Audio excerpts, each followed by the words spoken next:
24เดือนพฤษภาคมพุทธศักราช2569ซึ่ง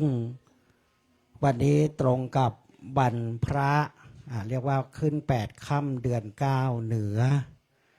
ปีนี้วันวิสาขบูชาจะเป็นวันเพ็ญหรือว่าวันเรียกว่าเต็มนะเรียกว่า15ค่ำเดือน9นะครับซึ่งจะตรงกับวันที่31ที่จะถึงนี้การนี้ถือว่าเป็นปฐมมงคลในเมตตาบารมีแห่งพระเดชพระคุณหลวงพ่อพระธรรมเสนาบดีเจ้าวาดวัดพระธาตุดอยสุเทพราชวรวิหารเจ้าคณะภาค7ตั้งแต่ช่วงภาคหัวค่ำในเวลาสัก16 นาฬิกาเป็นต้นมาได้นิมนต์พระเถระคณะสงฆ์ผู้ช่วยเจ้าวาดได้พาญาติโยมสดับตรับฟังพระธรรมเทศนาหนึ่งกันซึ่งเป็นจิตวัตรหรือว่าสมณวัตรของพระเดชพระคุณหลวงพ่อทุกค่ำคืนที่ตรงกับวันพระจะมีการนิมนต์พระสงฆ์สามเณรแสดงพระธรรมเทศนาและก็ประกอบพิธีเวียนประทักษิณรอบพระสุวรรณเจดีย์หรือว่าพระธาตุดอยสุเทพหลังจากนั้นหลวงพ่อไม่เคยละวัดปฏิบัติที่สำคัญคือทำวัดเช้าวัดเย็นซึ่งวัดเช้าก็จะอยู่ในช่วงย่ำเช้าย่ำรุ่งทำวัดเย็นก็17 นาฬิกา5 โมง5 โมงครึ่งโดยประมาณการนี้เป็นมงคลพิเศษขอรับจะเริ่มในเวลาประมาณทุ่มเศษน่าจะประมาณ19 นาฬิกา19 นาทีโดยประมาณลายนามพระสงฆ์พระมหาเถราจารย์ที่จะได้นั่งปรกอธิษฐานจิตในพิธีเจริญพระพุทธมนต์สมโพธิหรือว่าพุทธาภิเษกก็ว่าได้นามแห่งองค์พระก็คือพระรอดสุเทวฤาษีอันมีนามแห่งองค์พระนี้เกี่ยวข้องกับสุเทวฤาษีและพระบรมธาตุดอยสุเทพหรือว่าสุเทวบรรพตแห่งนี้นะครับได้นามนั้นมาบางท่านบอกว่าพระรอดหลวงดอยสุเทพอันนี้เป็นนามลำลองแล้วกันแต่ชื่อเป็นทางการคือพระรอดสุเทวฤาษีที่ได้อัญเชิญมาประดิษฐานรอบพระบรมธาตุดอยสุเทพครบทุกทิศทุกทางที่จะได้กราบอาราธนาพระมหาเถราจารย์ทั้ง5 รูปนั่งปรกหรือว่านั่งอธิษฐานจิตในพิธีสมโพธิหรือว่าพุทธาภิเษกในวันนี้กอบไปด้วยซึ่งขณะนี้หลวงพ่อพระครูบาน้อยวัดศรีดอนมูลเมืองสระพีเมตตามาถึงแล้วได้น้อมถวายสักการะน้อมถวายวัตถุทายธรรมกับปิยพันธ์เพื่อการประเพณีถวายน้ำสงฆ์พระราชทานพระบรมธาตุดอยสุเทพกล่าวขอพระเดียงพระสงฆ์ดังนี้ขอรับเบื้องหน้ามณฑลพิธีขอน้อมถวายเก้าอี้อาสน์ที่นั่งสำหรับพระมหาเถราจารย์ก็คือพระครูสิริศิลสังวรวัดศรีดอนมูลฝั่งซ้ายมือนั้นนั่งประจำแล้วคือพระเดชพระคุณหลวงพ่อพระครูพิพัฒน์สมาจารย์วัดชมพูที่ปรึกษาเจ้าคณะตำบล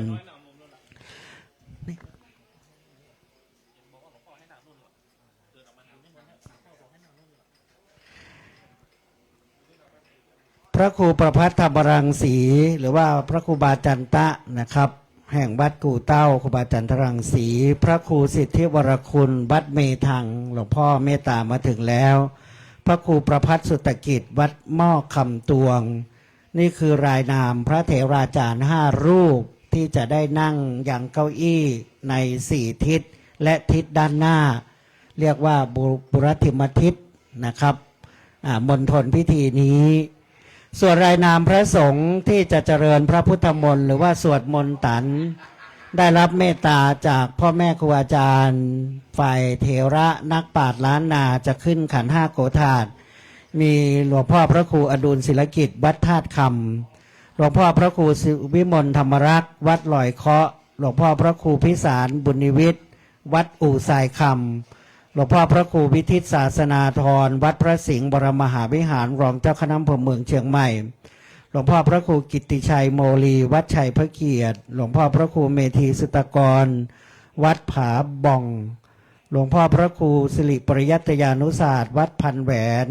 หลวงพ่อพระครูสมุวิษณุวัฒน์วิสุวัตรวรกิจโจวัดฝายหินและท่านพระอาจารย์มหาสมชายประภากโรวัดเชียงมั่นรายนามพระสงฆ์9รูปนะครับตามแบบเบ้าล้านนาจะได้สวดมนต์ตันนะครับสำหรับเทียนนะครับธาตุทั้ง4และเทียนสำหรับพระเถราจารย์4ทิศที่นั่งอธิษฐานจิตนั้นจะขอรับเมตตาพระเถรานุเถระผู้ช่วยเจ้าอาวาสนะครับ4รูปจะได้จุดทั้งเทียนธาตุทั้ง4และขันสาครบาทน้ำพระพุทธมนต์ส่วนขันสาครบาทน้ำพระพุทธมนต์ที่ประธานสงฆ์สวดที่หลวงพ่อวัดธาตุคำและที่น้ำมนต์ด้านหน้าที่พระเถราจารย์นั่งอธิษฐานจิตเบื้องหน้ามณฑลพิธีนี้จะขอกราบนิมนต์พระเดชพระคุณหลวงพ่อพระธรรมเสนาบดีจะได้จุดเทียนขันสาครเถราพุทธาภิเษกและบาทน้ำพระพุทธมนต์สำหรับเทียนชัยมงคลมงคลซ้ายมงคลขวาพนักงานเจ้าหน้าที่กรรมการวัดลูกศิษย์ลูกหาผู้ช่วยเจ้าวาดจะได้น้อมถวายพระเดชพระคุณหลวงพ่อได้ตั้งจิตอธิษฐานเป็นมังคละชัยมงคลได้อธิษฐานเจิมและปิดทองที่เทียนชัยมงคลหรือว่าเทียนพุทธาภิเษกเล่มใหญ่เทียนมงคลซ้ายและมงคลขวาหลวงพ่อก็จะได้จุดและเทียนนวหรคุณหรือว่าเทียนโลกุตตรธรรม9นะครับก็ว่าได้ใช้ในพิธีพุทธาภิเษกที่แท่นสัตบัญนั้นก็จะขอรับเมตตาจากพระเดชพระคุณหลวงพ่อและเทียนโสรสยานนะครับทั้ง16ซึ่งมีความหมายทุกอย่างอยู่ในพิธีพุทธาภิเษกมังคลาภิเษกหรือเทวาภิเษกวันนี้พระเดชพระคุณครูบาอาจารย์พระมหาเถระพระเถราจารย์จะสังเกตเห็นว่าไม่ทักก็ไม่ได้คำว่าทักหมายความว่าอากาศรู้สึกว่าจะครึ้มนะเหมือนจะตกแต่ไม่ตกนี่ด้วยกฤษฎาภินิหารที่ว่าหลวงพ่อบอกว่าอย่างไรเสียเริ่มต้นวันนี้พิธีจะเป็นไปด้วยความเรียบร้อยพระลอดสุเทวฤาษีนี้ทั้งองค์เล็กองค์ใหญ่จะถวายพระสงฆ์พิธีตลอดการสมโภชน้ำสงฆ์และผ้าไตรพระทานประจำปีนี้นะครับโดยกำหนดการขอประชาสัมพันธ์ซึ่งมีการถ่ายทอดสดทางโฮมเพจ Facebook วัดพระธาตุดอยสุเทพนั้นตั้งแต่วันพรุ่งนี้หลังจากพิธีพุทธาภิเษกวันนี้แล้วช่วงเช้าก็เป็นกิจวัตรโดยปกตินั่นก็คือทำบุญตักบาตรโดยพระเดชพระคุณหลวงพ่อพระธรรมเสนาบดีจะนำพาญาติโยมใส่บาตรพระสงฆ์ทำวัดเช้าเสร็จแล้วใส่บาตรก็7 นาฬิกาตรงหลังจากนั้นนะครับก็จะเป็นในส่วนทำวัดสวดมนต์ต่างๆเป็นกิจวัตรของวัดเราเป็นปกติตามสมณวัตรที่หลวงพ่อได้นำไว้แต่ในภาคบ่าย2จะมีภาคส่วนราชการกอบด้วยฝ่ายทหารตำรวจทหารกองบินรองผู้ว่าราชการจังหวัดจะมาในวันสุดท้ายในการถวายน้ำสงฆ์จะผัดเปลี่ยนหมุนเวียนพร้อมกับญาติโยมของทางวัดมาในพิธีเจริญพระพุทธมนต์สมโภชน้ำสงฆ์และผ้าไตรพระทานตั้งแต่วันที่25เริ่มเวลา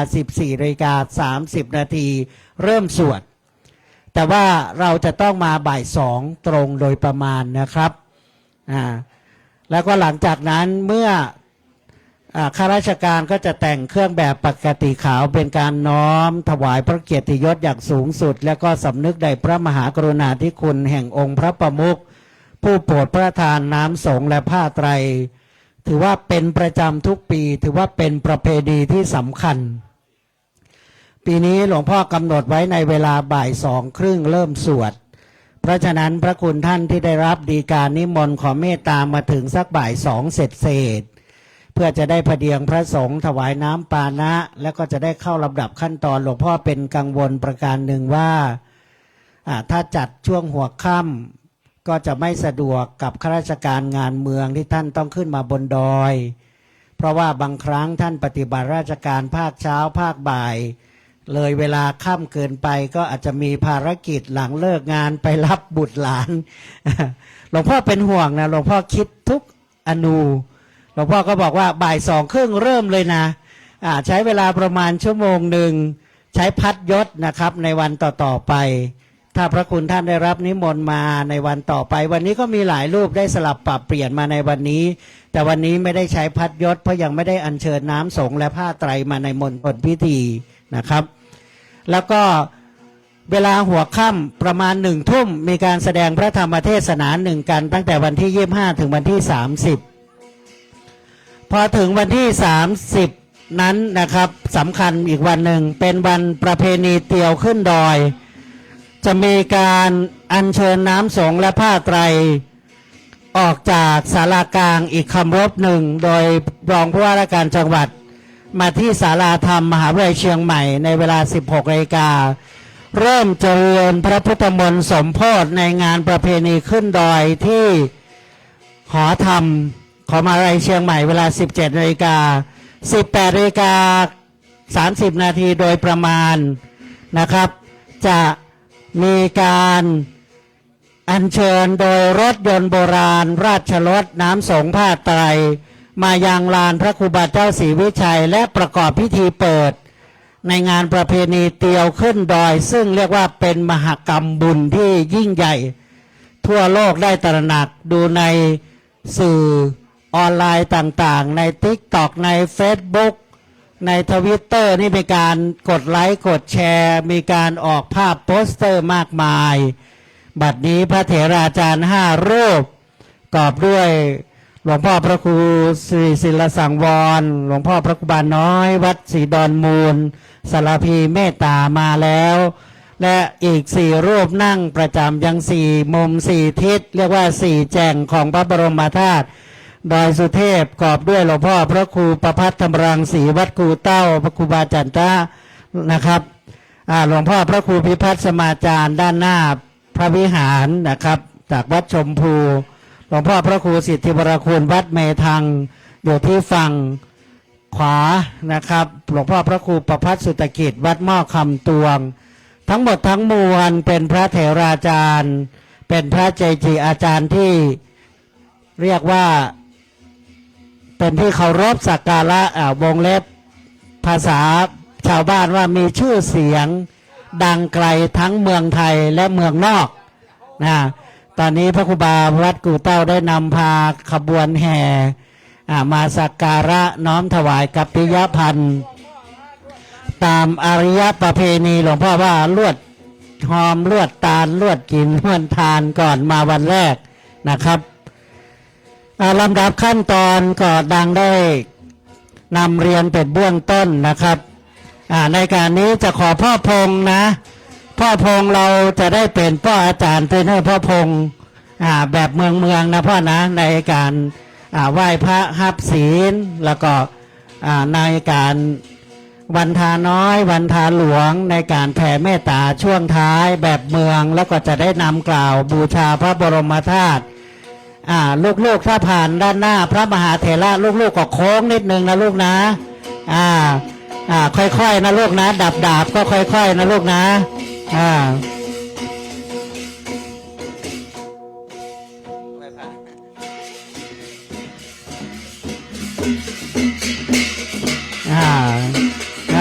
ะลูกหลานวัดกู่เต้าพี่น้องไตเฮานะอนุโมทนาถือว่าเป็นขบวนแรกๆนะพี่น้องไตเนี่ยเตียวขึ้นดอยพี่น้องไตนี่10% นักท่องเที่ยวอีก50%ก็ถึงคนเมืองคนไทยภาคกลางนะครับพี่น้องไตนี่จะอยู่ที่ 40-50% ก็ว่าได้เพราะว่าจะเตียวขึ้นดอยของพระธาตุดอยสุเทพหรือดอยคำเป็นประเพณีที่สำคัญของเมืองเชียงใหม่เฮานะครับซึ่งวันนี้การสวดมนต์ตานนี้ได้อาราธนาอัญเชิญนะครับพระรอดสุเทวฤาษีแล้วก็มีทั้งองค์ที่เป็นพระผงที่จะมอบให้ผู้ร่วมพิธีในวันต่อๆไปก่อนนะสำหรับวันนี้จะถวายพระสงฆ์เถราจารย์แล้วก็พระสงฆ์พิธีที่สวดนะครับ แล้วก็ที่เหลือนะบางท่านบอกว่าไม่ใช่ที่เหลือคือวันถัดไปก็คือไม่ได้มอบให้วันนี้นั้นก็จะผ่านพิธีพุทธาภิเษกก่อนญาติโยมมาทุกวันถ้าหลวงพ่อมอบให้โยมก็ได้ทุกวันมา7 วันก็ได้7 องค์นะ 7 องค์เป็นพระผงพระรอดสุเทวฤาษีด้านหน้าเป็นองค์พระรอดนะครับอยู่ในซุ้มนะตามตำรับตำราโบราณซึ่งตามตำนานก็สร้างในยุคพระนางจามเทวีโดยพระฤาษีผู้มีอิทธิปาฏิหาริยะผู้มีเวทมนต์คาถาได้บรรจุไว้ที่เมืองลำพูนนะครับซึ่งก็ถือว่าเป็นเมืองที่ใกล้เคียงกันในยุคนู้นนะถึงมีคำว่าพระรอดหลวงพระรอดมหาวันพระรอดของหริพุนชัยพระรอดดอยสุเทพพระรอดวัดดอยคำพระรอดวัดพระสิงห์ก็มีการพุทธาภิเษกมาหลายครั้งหลายคราอันนี้ก็เกินนำตอนนี้กองมองเซิงเฮาเป็นขบวนคำรบที่2นะถ้าคำรบที่3ก็จะครบรอดจอดเติงพอดีนะครับเสร็จแล้วก็จะได้เข้าสู่พิธีสงฆ์เพราะว่าพ่อแม่ครูอาจารย์พระมหาเถระได้เดินทางมาตั้งแต่เวลา 17 นาฬิกากับผมมาตั้งแต่ 14 นาฬิกา 50 นาทีตั้งแต่เกือบบ่าย 3นะครับ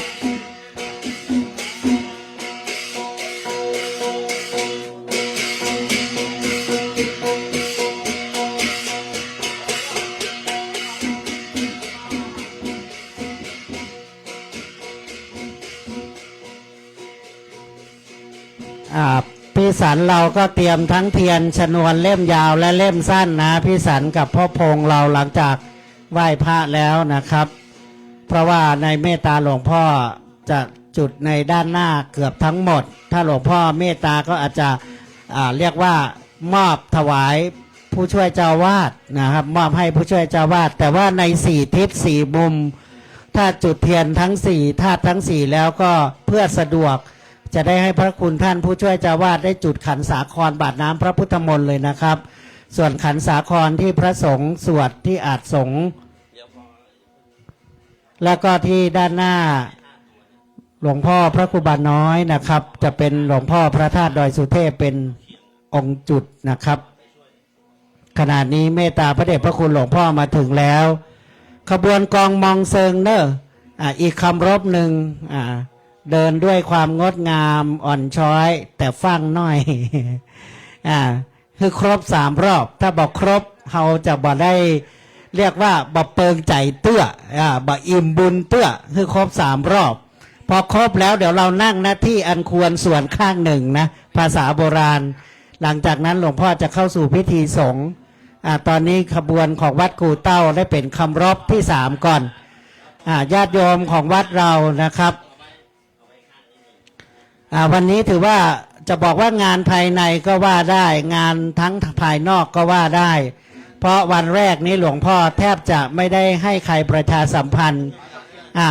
การประชุมก็จะบอกเริ่มเฉพาะตั้งแต่วันที่25จนถึงวันถวายน้ำสงฆ์31นะครับอันนี้เป็นคำรบที่3ตติยะปัทักษิณนะลูกศิษย์วัดเราถวายน้ำชากาแฟเป็นที่เรียบร้อยหลังจากนั้นนะครับจะได้เข้าสู่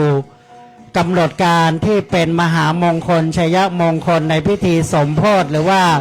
พุทธาภิเษกพระรอดสุเทวฤาษี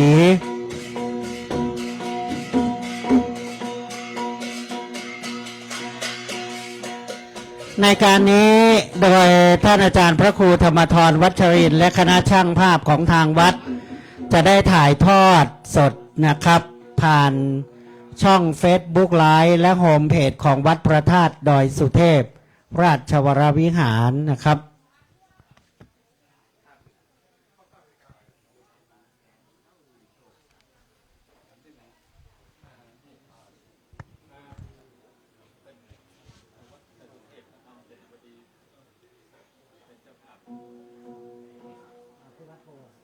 ผมก็ดูไลฟ์อยู่นะผมก็ไปแอบก็พี่หลวงพ่อที่ขอถ่ายอย่างงามในชาติ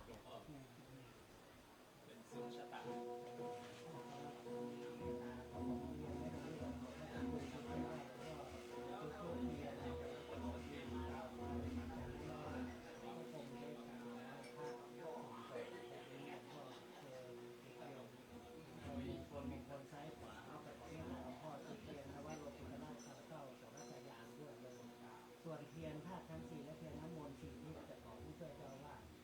นะครับแล้วพอนั้นหลวงพ่อจะขันห้าตัวขาดแล้วหลวงพ่อครับเดี๋ยวพี่สารขอรายชื่อญาติโยมบ้านเขาเป็นไงครับจะได้ช่วยกันญาติโยมครับ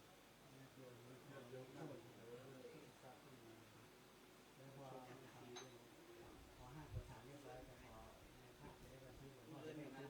จุดน้ำมนต์นี้กับจุดน้ำมนต์2 บาทที่พออีก4 บาทนี่ก็หลวงพี่ช่วยเจ้าว่าหรือเนี่ยนี่ที่พระเจ้าไปครับผมบาทนี้กับบาทนี้ก็ขอที่พ่อที่สุดานะ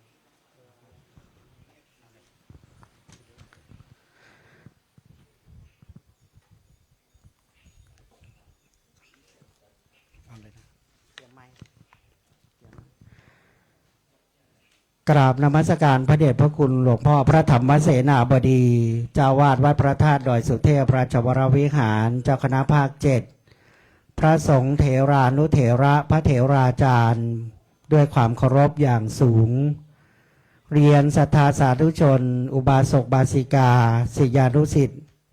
ในพระเดชพระคุณหลวงพ่อพระธรรมเสนาบดีทุกท่านด้วยความเคารพวันนี้เป็นคำรบแรกเป็นปฐมมงคลตรงกับวันพระ8 ค่ำเดือน 9เหนือซึ่งถือว่ามีมงคลโอกาสที่สำคัญก่อนเริ่มในพิธีสมโภชน้ำสงฆ์และผ้าไตรพระทานการนี้พระเดชพระคุณหลวงพ่อได้ดำริกราบอาราธนาพระสงฆ์ผู้ทรงคุณแห่งความเป็นนักปราชญ์และทรงสมณคุณศีลสุตตาธิคุณเป็นต้นเพื่อนั่งอธิษฐานจิตเรียกว่าในพิธีพุทธาภิเษกพระรอดสุเทวฤาษีได้กราบอาราธนาพระเถราจารย์5 รูปคณะสงฆ์9 รูปได้สวดมนต์แบบล้านนาหรือว่าเจริญพระพุทธมนต์สมโภชพุทธาภิเษกบัดนี้เป็นเวลามหาอุดมมงคลยิ่งแล้วกล้าวขอรับเมตตากราบอาราธนาพระเดชพระคุณหลวงพ่อพระธรรมเสนาบดีจุดธูปเทียนบูชาพระรัตนตรัยขอกราบอาราธนาขอรับ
กับณบัดนี้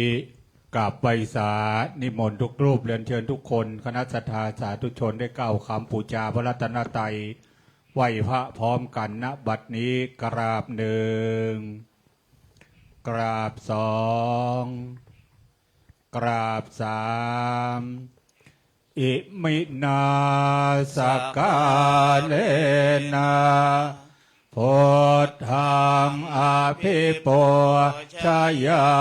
มิเอเมนาสกาเลนะธัมมังอภิปูชยามิเอเมนาสกาเลนะสังฆังอภิปูชยามิ อะระหังสัมมาสัมพุทโธภะคะวาพุทธังภะคะวันตังอภิวาเทมิ สวากขาโตภะคะวะตาธัมโมธัมมังนามัสสามิสุปฏิปันโนภะคะวะโตสาวกสังโฆสังฆังนามามิศรัทธาสาธุชนเราท่านทั้งหลายสมทานเบญจศีลพร้อมกันณบัดนี้มายังพันเตวิสงวิสงลาคนาทายาเตสารเนนะสังหาปัญจศีลานิยาจามาโตติยัมปิมายังพันเตวิสงวิสงลาคนาทายาเตสารเนนะสังหาปัญจศีลานิยาจามาตติยัมปิมายังพันเตวิสงวิสงลาคนาทายาเตสารเนนะสังหาปัญจศีลานิยาจามานะโมตัสสะภะคะวะโตอะระหะโตสัมมาสัมพุทธัสสะนะโมตัสสะภะคะวะโตอะระหะโตสัมมาสัมพุทธัสสะนะโมตัสสะภะคะวะโตอะระหะโตสัมมาสัมพุทธัสสะนะโมตัสสะภะคะวะโตอะระหะโตสัมมาสัมพุทธัสสะนะโมตัสสะภะคะวะโตอะระหะโตสัมมาสัมพุทธัสสะนะโมตัสสะภะคะวะโตอะระหะโตสัมมาสัมพุทธัสสะพุทธังสรณังกัจฉามิ พุทธังสรณังกัจฉามิ ธัมมังสรณังกัจฉามิ ธัมมังสรณังกัจฉามิ สังฆังสรณังกัจฉามิ สังฆังสรณังกัจฉามิ ตุเดยัมปิพุทธังสรณังกัจฉามิ ตุติยัมปิพุทธังสรณังกัจฉามิ ตุติยัมปิธัมมังสรณังกัจฉามิ ตุติยัมปิธัมมังสรณังกัจฉามิ ตุติยัมปิสังฆังสรณังกัจฉามิ ตุติยัมปิสังฆังสรณังกัจฉามิ ตติยัมปิพุทธังสรณังกัจฉามิ ตติยัมปิพุทธังสรณังกัจฉามิ ตติยัมปิธัมมังสรณังกัจฉามิ ตติยัมปิธัมมังสรณังกัจฉามิ ตติยัมปิสังฆังสรณังกัจฉามิ ตติยัมปิสังฆังสรณังกัจฉามิ ปานาติปาตาเวระมณีสิกขาปะทังสมาธิยามิ ปานาติปาตาเวระมณีสิกขาปะทังสมาธิยามิ อะตินนาดานาเวระมณีสิกขาปะทังสมาธิยามิ อตินาตานาเวระมณีสิกขาปะทังสมาธิยามิ แกเมสุมิจฉาจาราเวระมณีสิกขาปะทังสมาธิยามิ กาเมสุมิจฉาจาราเวระมณีสิกขาปะทังสมาธิยามิ มุสาวาตา เวระมณีสิกขาปะทังสมาธิยามิ โมสาวาตาเวระมณีสิกขาปะตังสมาธิยามิ สุราเมรยมัจจปมาทัฏฐานาเวระมณีสิกขาปะทังสมาธิยามิ สุราเมรยมัชฌะปมาทัฏฐานาเวระมณีสิกขาปะตังสมาธิยามิ อิมานิปัญจสิกขาปทานิสีเลนะสุขติงยันติสีเลนะโปคะสัมปทา สาธุ สีเลนะนิพุติงยันติตัสสมาสีลังวิโสทะเย สาธุ ครับลำดับนี้ก้าวขอประธานอนุญาตพระเดชพระคุณหลวงพ่อพระธรรมเสนาบดี ตามที่พระเดชพระคุณหลวงพ่อได้เมตตาบัญชาอนุญาต ในเทียนนวโลกุตรธรรม9ประการหรือนวหรคุณ9จะได้กราบอาราธนาผู้ช่วยเจ้าอาวาสและเรียนเชิญญาติโยมได้จุดพร้อมทั้งเทียนโสรสยาน ส่วนเทียนชัยมงคลซ้ายขวาหลวงพ่อจะเมตตาอธิษฐานจิตเจิมและจุดหลังจากนั้นจะเป็นการจุดขันธ์5โกฏาตตามลำดับนะครับ ขอกราบนิมนต์หลวงพ่อเจ้าคุณพระสิทธิวชิรานุกูลนะครับ ที่นวโรกุตรธรรม9บนสุดนะเครื่องสัตพันธ์นะครับ ขอเมตตาท่านอาจารย์เจ้าคุณ3 เล่มเลยนะครับ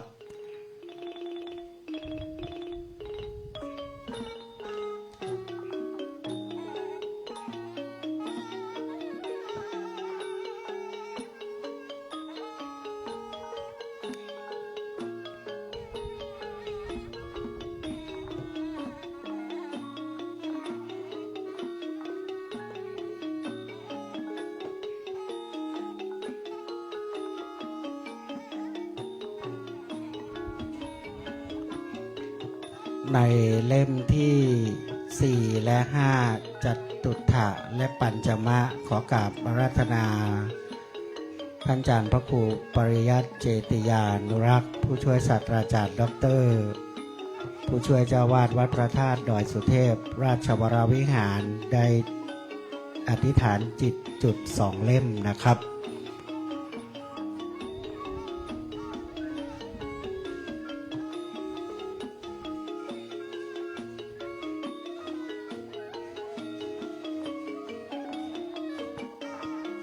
กราบอาราธนาในเล่มที่ 6 และที่ 7 นะครับ นิมนต์ท่านพระอาจารย์มหาสกลวิโรจนจิตติเปลี่ยนธรรม9ประโยคเลขานุการเจ้าคณะภาค 7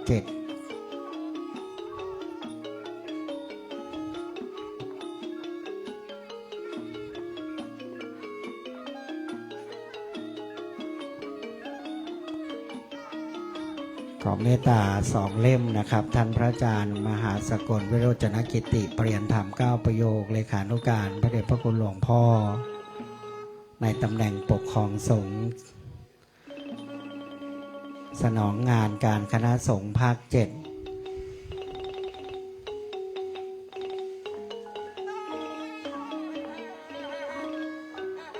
ในลำดับ2 เล่มที่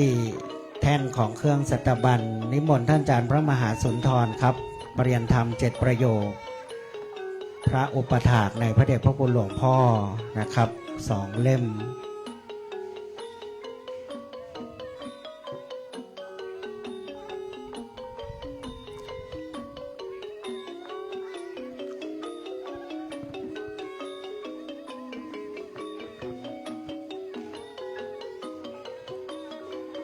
เทียนโสรสยานซึ่งจะต้องมีในพิธีพุทธาภิเษกมังคลาภิเษกเป็นต้นนั้นหลวงพ่อเมตตาอนุญาตให้เจริญพรเชิญญาติโยมดังนี้นะครับเรียนเชิญพ่อเจริญประเสริฐศรีครับได้อธิษฐานจิตจุด2 เล่มครับพ่อครับลุกเลยนะครับ ด้านหน้าเครื่องสัตพันธ์นะครับฝั่งขวา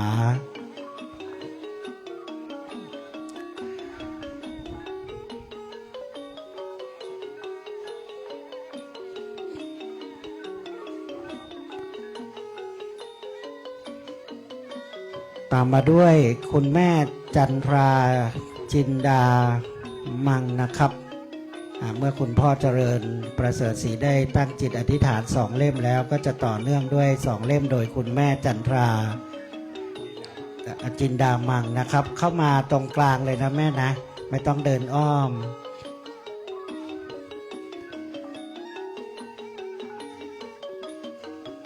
ถัดจากคุณแม่จันทราจินดามัง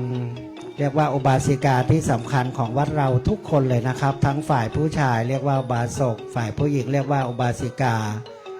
สุภาพบุรุษหรือผู้ชายเข้าไปนั่งใกล้พระรัตนตรัยบุคคลนั้นเรียกว่าอุบาสกสุภาพสตรีผู้เข้าไปนั่งใกล้พระรัตนตรัยบุคคลนั้นเรียกว่าอุบาสิกา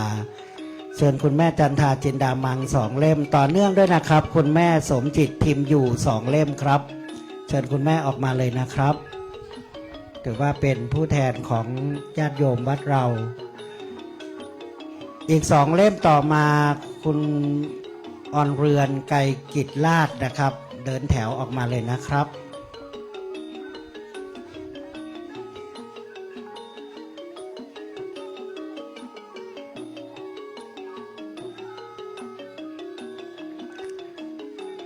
อีก2 เล่มขอเรียนเชิญคุณฤชากรคำตุ่นครับท่านค่อยๆเดินออกมานะครับมงคลได้เกิดขึ้นยิ่งแล้ว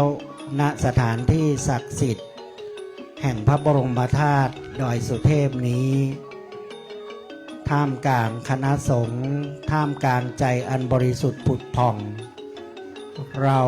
มีงานบุญที่สำคัญเรียกว่างานถวายน้ำสงฆ์พระราชทาน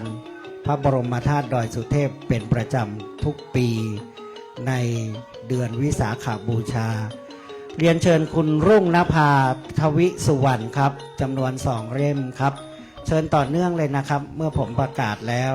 เรียนเชิญคุณจันสมทะนามแสงอีก2 เล่มนะครับเรียนเชิญแม่บัวแก้วประเสริฐศรี2 เล่มนะครับเดินแถวเข้ามาเลยนะครับ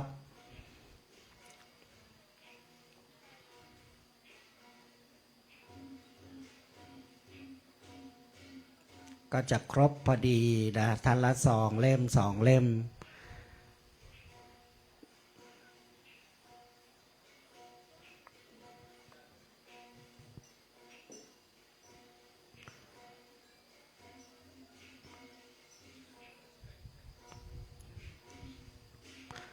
กับนิมนต์ผู้ช่วยเจ้าวาดทั้ง4 รูปประจำทั้ง4 ทิศครับจุดขันสาครบาทน้ำพระพุทธมนต์และเทียนธาตุทั้ง4ที่จัดวางไว้ยังกำแพงแก้วชั้นในของพระบรมธาตุนะครับจะได้จุดพร้อมกันที่บาทน้ำมนต์และเทียนธาตุทั้ง4พระคุณท่านจะไม่ได้เดินหลายรอบครับหลังจากนั้นจะเป็นพิธีที่สำคัญที่หลวงพ่อจะได้ตั้งจิตอธิษฐาน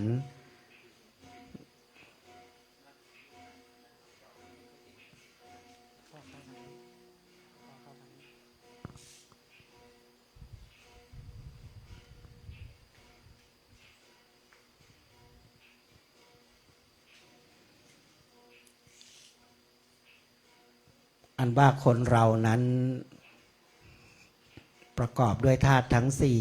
4ดินน้ำไฟลมทั้งที่มีวิญญาณครองและไม่มีวิญญาณครองนั้นจุดบาทน้ำมนต์ด้วยนะขอรับอาจจะได้เป็นคำรบเดียวพร้อมกันเลยในแต่ละมุม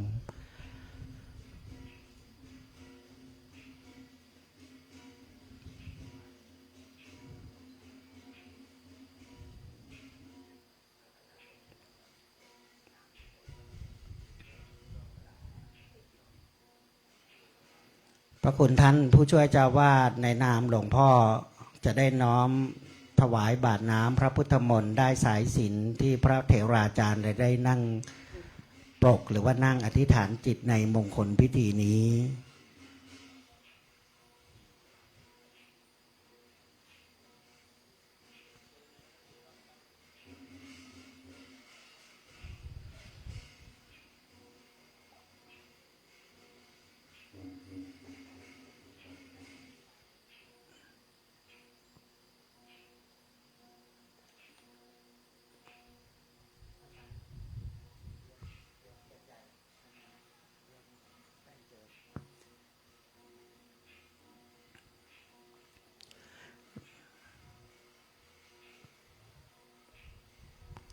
ลำดับนี้กล้าวขอรับเมตตาในพระเดชพระคุณ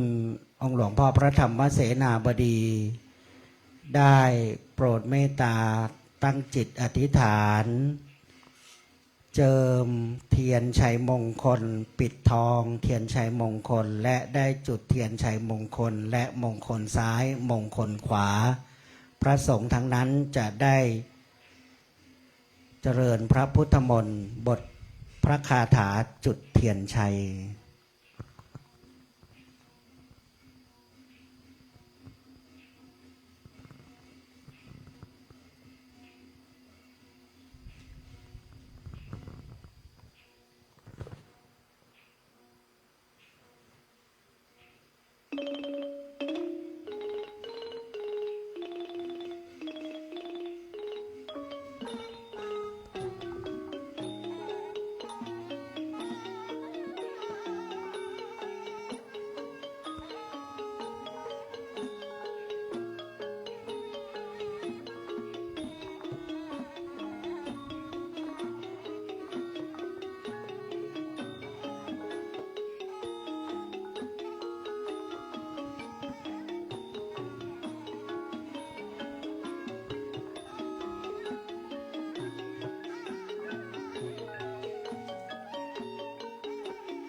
ศรัทธาสาธุชนทั้งหลาย เราได้ตั้งกายตั้งใจดุจภาชนะทองรองรับพระพุทธมนต์อันศักดิ์สิทธิ์ในมงคลสถานที่ศักดิ์สิทธิ์นี้ ด้วยใจบริสุทธิ์พระเดชพระคุณหลวงพ่ออธิษฐานจิตเจิมและปิดทองเทียนชัยมงคลจะได้ตั้งจิตอธิษฐานเป็นชัยมงคลทุกประการในงานสมโภชและงานถวายน้ำสงฆ์ประจำปีนี้ เมื่อหลวงพ่อได้จุดเทียนชัยมงคลมงคลซ้ายมงคลขวาแล้วหลวงพ่อจะได้จุดขันสาครบาทน้ำพระพุทธมนต์ที่พระครูบาน้อยและที่อาจสงฆ์ตามลำดับถวายเทียนชนวนได้เลยนะครับ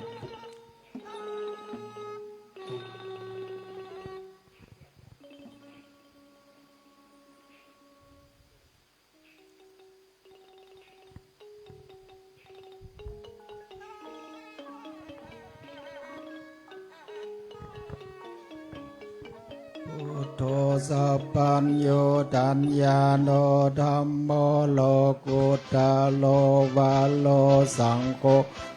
สัพยาเยเจตังลัตตานาตายังเยตัสสะอานุภาเวนัสสะปะทุกขา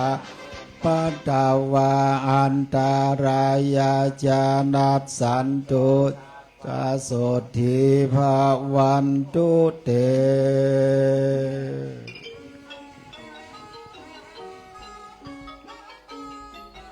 เดชพระคุณหลวงพ่อได้ตั้งจิตอธิษฐานจุดเทียนชัยมงคลมงคลซ้ายมงคลขวาหลังจากนั้นพระเดชพระคุณหลวงพ่อ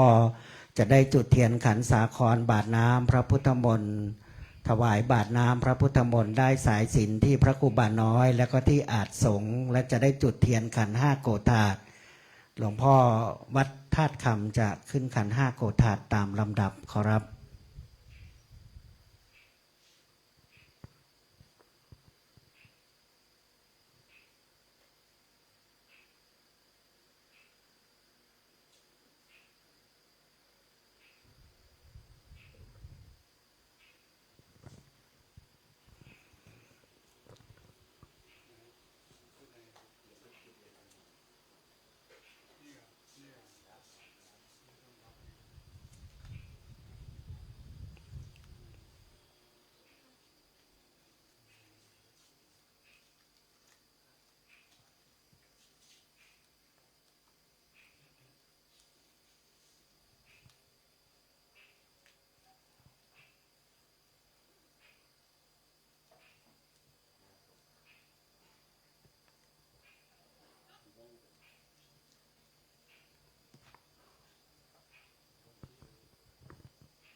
โยสันเดเจโนวาลาโปธิมนเลมาลังสาเสนังมหันติงเวจัยโยสัมโพธิมากันเจงวะอนันตัญญาลโนโยโลกุตตโมตังปนามาเมปุถังตังปนามาเมธัมมังตังปนามาเมสังฆังสาธุโอกาสาข้าแด่พระตินทลายรัตนาปันแผ่วพระเจ้าแก้วทั้งสามประการและพระปัญจรัตนาแก้วเจ้าหาโกถากอัจจะในวันนี้ก็หากมาเป็นวันเดสเลสุภมังกาลาอันประเสริฐเดชว่าเป็นวันเดือนเก่าเหนือก็มาเกิน8 ค่ำพลัมมาได้วันอาทิตย์อยู่จอดลอดเติงยังวันที่24เดือนพฤษภาคมปีพุทธศักราช2569เข้ามาถึงกาลปาเวณีจากใดสมโพธิสลงน้ำพระราชทานยังองค์พระบรมสารีริกธาตุพระธาตุเจ้าโดยสุเทพยังสันธานที่นี้บัดนี้ก็ไม่มีพระเดชพระคุณท่านเจ้าคุณพระธรรมเสนาบดีเจ้าคณะภาค7เจ้าอาวาสวัดพระธาตุเจ้าโดยสุเทพราชวรวิหารในคากาลบัดนี้ก็มาเป็นเป็นประธานแก่สิกยมเจ้าจุตนหนแห่งองไปนอกสันทากุลุอุปันถากตินจองร้องวัดใหญ่น้อยและยิงใจก็ปากันมาลำเปิงถึงในคากาลบัดนี้ก็จังใดปากันเสกซ้อมย้อมยศปุถาพิมปาสาลูปเจ้าเก่าใหม่เพื่อเป็นที่ไว้ที่สาเป็นที่นายากาจำเลินแก่วรพุทธศาสนาและบัดนี้วัดพระธาตุเจ้าโดยสุเทพก็ได้มาสร้างยังสารูปเจ้าพระลอดหลวงสุเทวลาสีเพื่อจะกำจูวรพุทธศาสนาศรัทธาญาติโยมทั้งหลายเป็นที่ไว้ที่สาสักการะบูชาบัดนี้จริงอังกาศลาธนายังพระมหาเถรานุเถระพระสังฆเจ้าทั้งหลายมาจำเริญพุทธมนต์และมาเป็นพระภาวนาจารย์เพื่อจักนั่งปรกเสกซ้อมย่อมยศใดเป็นตินายกาเป็นติไว้ติสาแก่คนและเทวดาทั้งหลายก็มากลัวเป็นปาปกรรมอันหึกหยาเป็นบาปแต่หนักหนาแม่นว่าได้ปากันขึ้นที่ต่ำได้ย่ำที่สูงได้ผิดโดยกายกรรมวจีกรรมมโนกรรมและอิริยาบถทั้งสี่รู้แจ้งที่กระทำไปบ่รู้แจ้งที่ได้กระทำไปดังอันก็ดีเป็นปมาตะอากาลาวะยังพระบรมสารีริกธาตุเจ้าตั้งพาพุทธปิมปาสารูปเจ้าน้อยใหญ่แต่ดีลีบัดนี้จิงน้อมนำมาตุปะบุปาลาจาดวงดอกข้าวตอกดอกไม้และลำเทียนมาจำเนียนไว้เดือขันปันเป็น5 โกถากปฐมวิภาคเบื้องต้นและหัวเตผู้ข้าตั้งหลายก็ขอน้อมถวายปูจาองค์พระสากยมุนี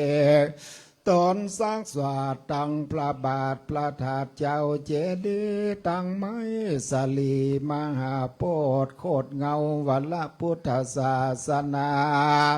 เสียงจุแห่งจุติอันประดิษฐานยังวัดพระธาตุเจ้าดอยสุเทพราชวรวิหารในที่นี้เป็นเก้าเป็นประธานนะอันประดิษฐานในนพบุรีสลีนครปิงเชียงใหม่จุวัดจุวาตั้งจุมโพตะเวปลังกาตะเวปและจันตาวทิงสาผู้ข้าก็ขออังกาศลาธนา เข้ามาสู่ปริมณฑลพิธีเพื่อจักกาตามมังกลกรรมเป็นเอกจะเสกสอมย่อมยศในคากาละบัดนี้แต่เดเลตุติยะโกตากอันทวนครบสองผู้ข้าปองได้แล้วถวายปูจาพระนาวโลกุตลธรรมเจ้าเก้าภาการสิบกับตังปริยัติธรรมอันโอฬารเลิศแล้วเป็นปฏิจแก้วสองมักกาตังตาติยะโกตากอันทวนครบสามงามบ่เศร้าน้อมถวายปูจายังโกนพระอริยสังฆเจ้าตั้งแต่เก้าอรหันตาสาวกะพระอัญญาโกนทัญญเทระเจ้าตลาบต่อเต้าถึงครูบาอาจารย์สมมุติสังฆเจ้าเป็นปริโยสารส่วนวัจทุทวานนักอันทวนสีงามล้นตีบ่สังขญาขอน้อมถวายปูจา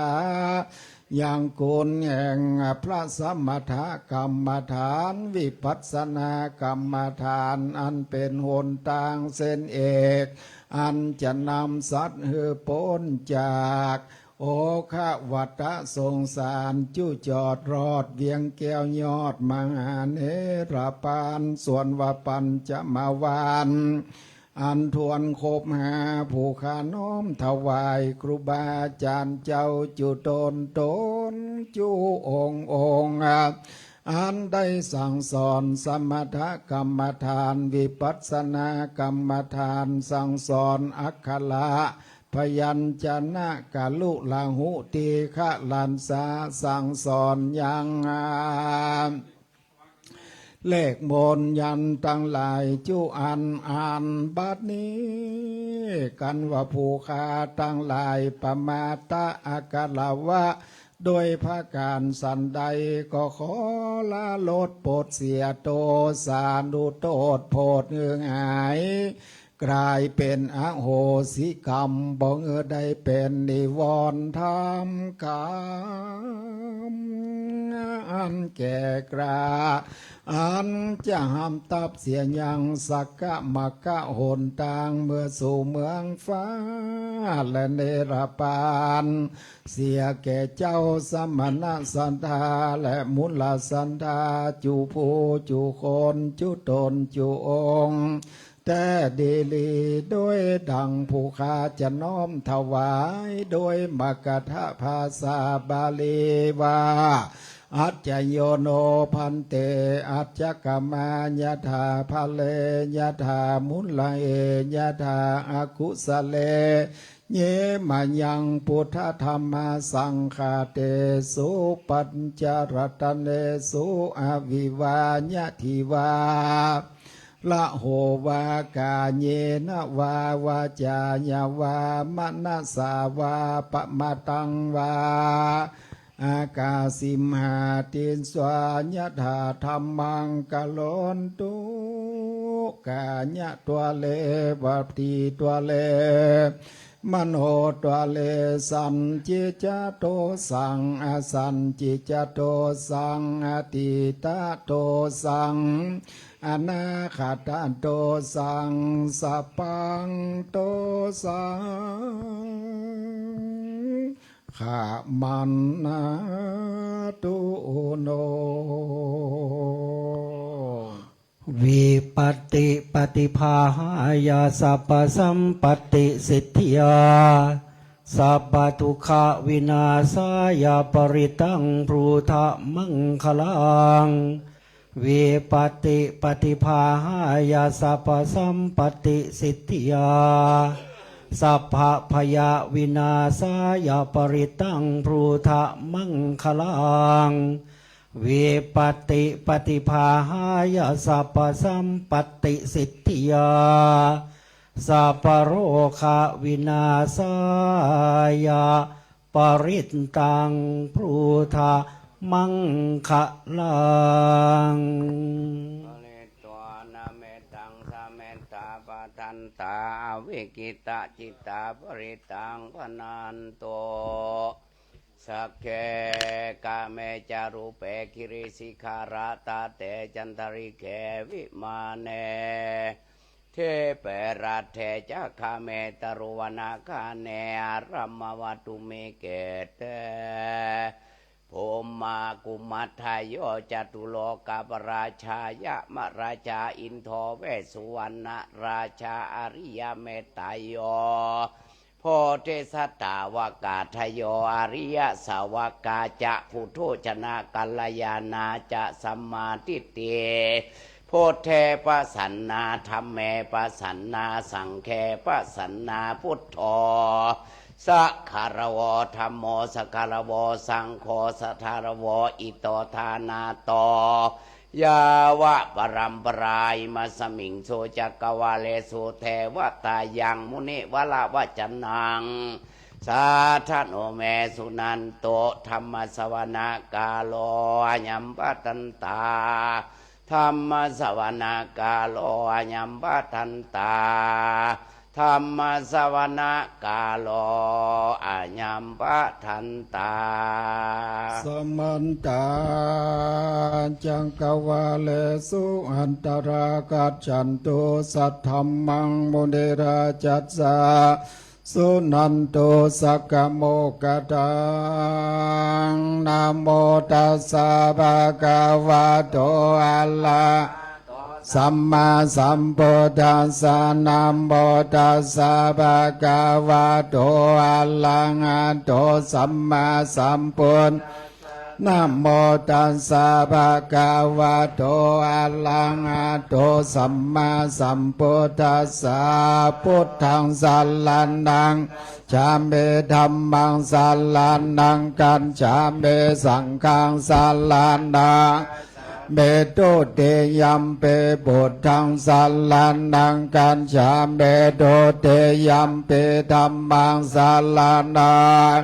เมโตเตยัมเปสังฆังสัลลันนังกัจฉามิตันเตยัมเปปุถทังสัลนังกัจฉามิตันเตยัมเปธัมมังสัลลันนังกัจฉามิยัมเปสังฆังสัลลันนังกัจฉามินะโมเมสัมปะพุทธานัง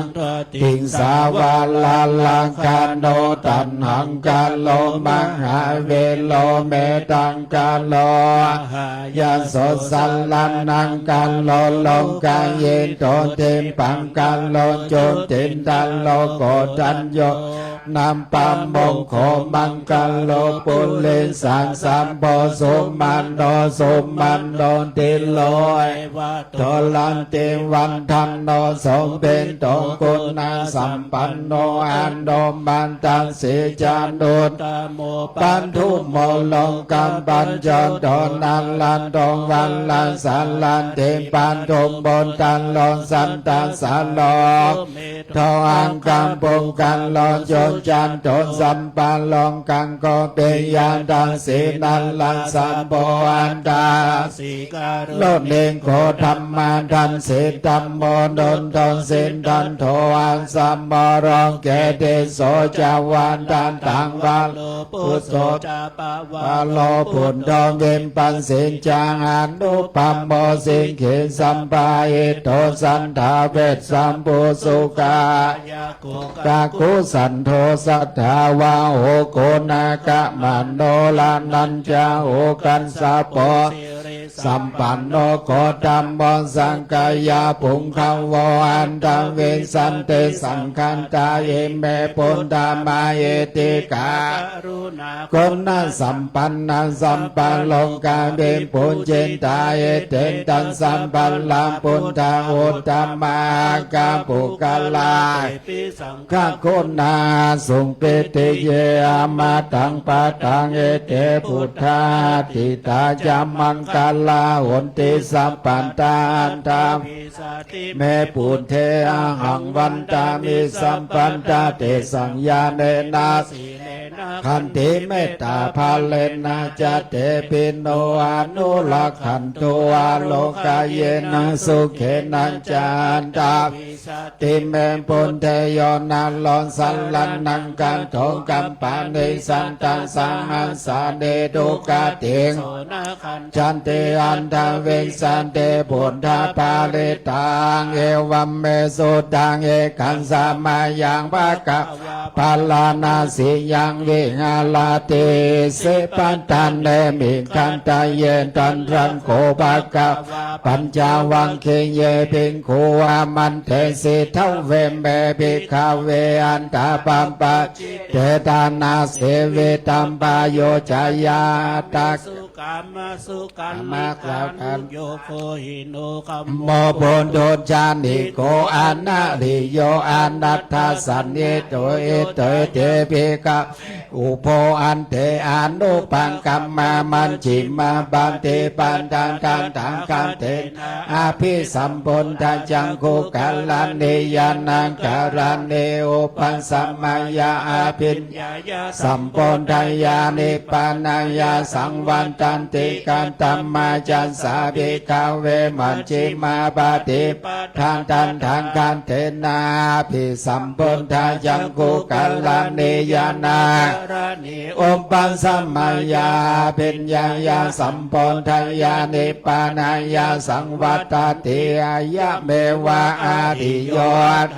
โกมาโกสัยยาทิทังสัมมาทิฏฐิสัมมาสังกัปโพสัมมาวาจาสัมมากัมมันโตสัมมาอาชีโวสัมมาวายาโมสัมมาสันติสัมมาสัมมาทิอายังโคสาภิกเวมัชฌิมาปันติปันทันตันทันคาเตนาภิสัมพุทธาลันเนยานังกาลันเนโอปันสัมมายาปิญญายาสัมปนทายานิปานายาสังวัตติโอปันนาเบงคาเวทุกขังอาดิยันสัญจังจติเปตุขาจัลลาเปตุขามานัมเปตุขังโสกัมปาเลนเตวาตุขาโตมานันสุปายาสาเปตุอเปเยเอสัมปายโกตุโคเปเยเอวิปายโกตุโคยัมเปลาภานเตตัมเปตุขังสังเขเตนาปัญจุปันธานักขันธาทุกขาอิตังโคปานาภิทุกขังสมุทัยโยอาดิยันสัญจังยายังตัณหาโปโนภาวิกานันเตระกาตาตาตาตาตาพินันเทนเนสัยยะทิทังกามาตัณหาภาวะตัณหาวิภาวะตัณหาอิตังโคเพคาเวตุคานิโรโทอาดิยันสัมจังโยตันสาเยวะตัณหายาอาเสสานิโรโทจักโคปันเทนเนสังโฆมุติอนาดายโยอิตังโคปันนาเพคาเวตุคานิโรธกามิปฏิปันธาอาลิยานสัญจังอายะเมวะอาลิโยอาตังเคโกมาโกสัยญาสัมมาทิฏฐิสัมมาสังกัปโปสัมมาวาจาสัมมากัมมันโตสัมมาจีวรยามโมสัมมาสันติสัมมาสัมมาทิตังทุกขังอาทิยะสัจจันติเมภิกขเวปุเพอานา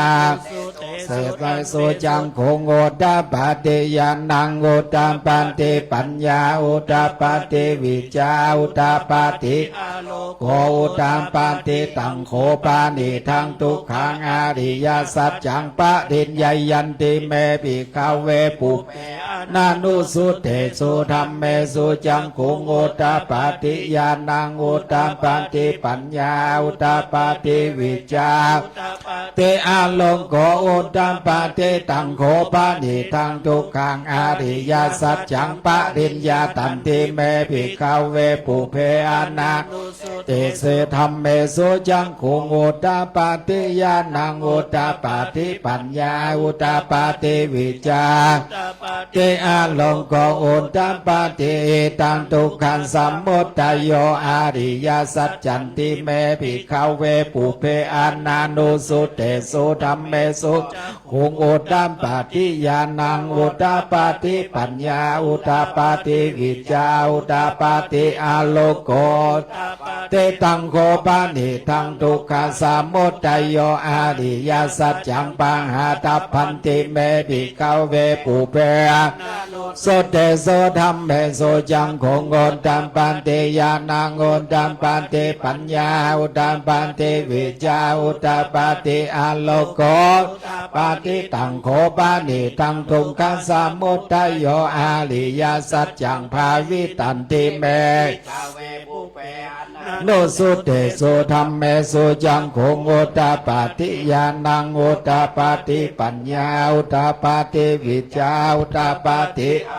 โกอุตตปาติอิตังทุกขานิโรโธอายะสัจจันติเมภิกขเวปุเพอานานุสุเตธรรมเมโสจังคงโอตปาติยานังโอตปาติปัญญาอุตตปาติวิจาอุตตอาโลโกอุตตปันติตังโคปานิทังทุกขานิโรโธอาริยสัจจังชัจฉิกาตปันติเม กาเวปุเป ปุเพอานันโดสุนเตโสดัมเมโสจังคงโอตัมปันติยานังโอตปาติปัญญาโอตปาติวิจาโอตปาติ อาโล โกโอตัมปันติตังโคปานิตังทุกขานิโรโธอาริยสัจจังชัจฉิกาตันติเมภิกขเวปุเพ นาโนสุ เตเสธรรมเมสุจังคงโอตปาติยานังโอตปาติปัญญาโอตปาติวิจาโอตปาติอาโลโก ตาปาติ ทิอิตังทุกขานิโรธคามินเดปาติปัฏฐาอาริยสัจจันติเมภิกขเวปุเพอานานุสุเตสุธรรมเมสุจังโอตปาติยานังโอตปาติปัญญาโอตปาติวิจาโอตปาติอาโลโกโอตปาติตังโคปานิตัง โลกานิ นิโรธคามินเดปาติปันธาอาริยสัจจังภาเวตาพันติเมภิกขเวปุเพอานา โนสุเต เตสธรรมเมสุจังคงโอตปาติยานังโอตปาติปัญญาโอตปาติวิจาโอตปาติอาโลโก โอตา ปานติตังโคปานิตังทุกขานิโรธคัมเมนเดปานติปันธาอาริยสัจจังภาวิตันติเมภิกขเว ปุเปอานา นานุสุเตโสธรรมเมโสจังคงโอนตัมปาติยานังโอตปาติปัญญาโอตปาติวิจาโอตปาติ อาโลโก โอตปาติยาวากีวันจำเมภิกขเวอิเมโสจตุโสอาริยสัจเจโสเอวันเต ปาริวัต ตังตัวตัสสะกาลังยะถาพุตังยานาทัสสะนังสุวิสุทธังอาโอสิเนตวังหังภิกขเวสันเตวะเกโลเกสัมมาสัพพะมะเกสัสสะมานาพระมานิยาปัญชายาสันเทวามนุสสายาอนุตตลังสัมมาสัม โพธิง อาภิสัมพุทโธปัญจัญญาสียะโตจักโคเมภิกขเวอิเมสุจัตุสุอาริยสัจเจโสย วันติ ปาเลวันตังตราตวาสาการังยันถาพุทธังยานาทัสสานังสุวิสุทธังอาโหสิอ อาทาหังภิกขเว เทวะ เกโลเกสัมมาลาเกสัพพมมาเกสัมสัมมานาพรหมานิยาปัจจายาสันเทวะมนุษสายาอุตตลังสัมมาสัมโพธิงาภิสัมปุณโธปัญจัญญาสิยานัญจาปนาเมตัส สานัง อุตตปาติอากุปาเมวิมุตติอายะมันติมาจตินาทิตานิปุณภาโวติอิทามาโวจาปะกาวะอัตถมานาปัญจวัคคียาภิกขุปะกาวะโตภาสิตังอาภินันทุงอิมัสสามินจาปานา กลานาสัมหิงพัญญามาเนอายัสสามันโตคนทัญญัสสาวิราจังวิตามาลังดัมมาจักขุงโกตาปฏิยังกินจิตกายธรรมังสัมพันธังนิโรธาธรรมันติปวัตติเตจาปะกาวตาธรรมาจังเกปุมมาเทวา ธรรม นุสาเวสุเมตัมพังกวัตตาปาราณาสิยังเยสิปัฏฐานเนมิขัตตาเยอนุตตลังธรรมาจักขังภาวติตัง อปะ เทวติยังสัมมาเนนะวาพระมาเนนะวาเทเวนะวามาเรนะวาพระโมนะวาเกนะเจวะกัสสเมนเตปุมมานังเทวานังสันตังสุตวาจตุมังหาราจิกาเทวามนุสสาเวสุงจตุมังหาราจิกานังเทวานังสันตังสุตวันตาวติงสาเทวา นุสาเวสุงตาวาติสานังเทวันนังสันตังสุตวายามาเทวันสันตามานุสาเวสุงยามานังเทวานังสุตวาโตเสตาเทวันสันตามานุสาเวสุงโตเสตานังเทวันนังสันตังสุตวาดิมานาราติสันตามานุสาเวสุงนิมานาราตินังเทวันนังสันตังสุตวาปาระนิมิตาวัสสาวัตติเทวา นุสาเวสุงปารานิมิตาวัสสาวัตตินังเทวันนังสันตังสุตวาพระมมาปาริสัจจาเทวสัตตาสาเวสุงพระมมาปาริสัจจานังเทวันนังสันตังสุตวาพระมมาปาโรเยตาเทวันสันตามานุสาสุงพระมมาปาโรเยตานังเทวันนังสันตังสุตวามหาพระมมาเทวสัตตาสาเวสุงมหาพระมมานังเทวันนังสันตังสุตวาปาเลตาภาเทวันสันตามานุสาเวสุงเลตาภานังเทวันนังสันตังสุตวาอัปปมานาภาเทวันสันตาสาเวสุงอัปปมานาภานังเทวันนังสันตังสุตวาภัสสาลาเทวันสันตาสาเวสุงอาภัสสาลานังเทวันนังสันตังสุตวาปาริตาสุภาเทวันสันตามานุสาเวปาเลตาสุภานังเทวานังสันตังสุตวาปะมานาสุภาเทวันสันตามานุสาเวสุมานาสุภานังเทวานังสันตังสุตวาสุภากินหากาเทวันสันตามานุสาเวสุสุภากินหากานังสัตตังสุตวาสัญเยสัตตาเทวันสันตามานุสาเวสุงาสัญเยสัตตานังเทวานังสันตังสุตวาเวปัสสตามานุสาเวสุงเบงะภาลานังเทวานังสันตังสุตวาอาวิหาเทวานุสาเวสุงอาวิหานังเทวานังสันตังสุตวาอาตปาเทวาสัตตมานุสาเวสุงอาตปานังเทวานังสัตตังสุตวาละเมสุงสุทัสสานังเทวานังสันตังสุตวาสุทัสสีเทวาสัตตมานุสาเวสุงสุทัสสีนังวานังสัตตังสุตวากานิทักกาเทวาสัตตมานุสาเวสุงเอตัมภะคะวะตาปาราณาสิยังเอเสปัตตะเนมิขัตตาเยอนุตตลังธรรมาจักขังภาวติตังอปฏิวัติยังสัมมาเนนวาพระมาเนนวาเทเวนวามาเลพระโมนาวังเขนะจิวาโรกัสสะเมนเตเตหะเท เตนังคันเดนาเตนาโมโหเตนายาวะพรหมโลกาสันโทอัมบุคันเชอายัญจันตังสังสังอันสีโลกันตันตุสังกัมเปสัมปะกัมเปสัมปะเวทีอัปปะมโนจาโอลาโลภะโสโลเกปะตุลาโอเสยเมวะเทวันเทวานุภาวังอันทังโคภะกาวาอุทานังอุทานเดเสอัญญาเสวัตตาโพตัญโยอัญญาเสวัตตาโพโกตัญโยเตเทหิทังอายัสสะมันโตโกตัญญัสสาญญาโกตัญโยตเววะมังอังโอสิติธรรมจักกปาวัตนาสุตังนิทิตังสัทเทเทเทวานิกายันสัมเพนานาตาวันดิโนนามันเยนาคันจุงเยจันเยสันติสังสังอัมปาวุฒาจติมังลังโอกาตินนามานาสวังตักเขโมกาตาลังนาคังจันวาสิตาสิตังสุพรหมาปารมัตโตจาปุตตาอิทิมาโตสังสันนังกุมาโลติโสจะโสปะคันสามิติงวานังสังอัสสะพรหมาโล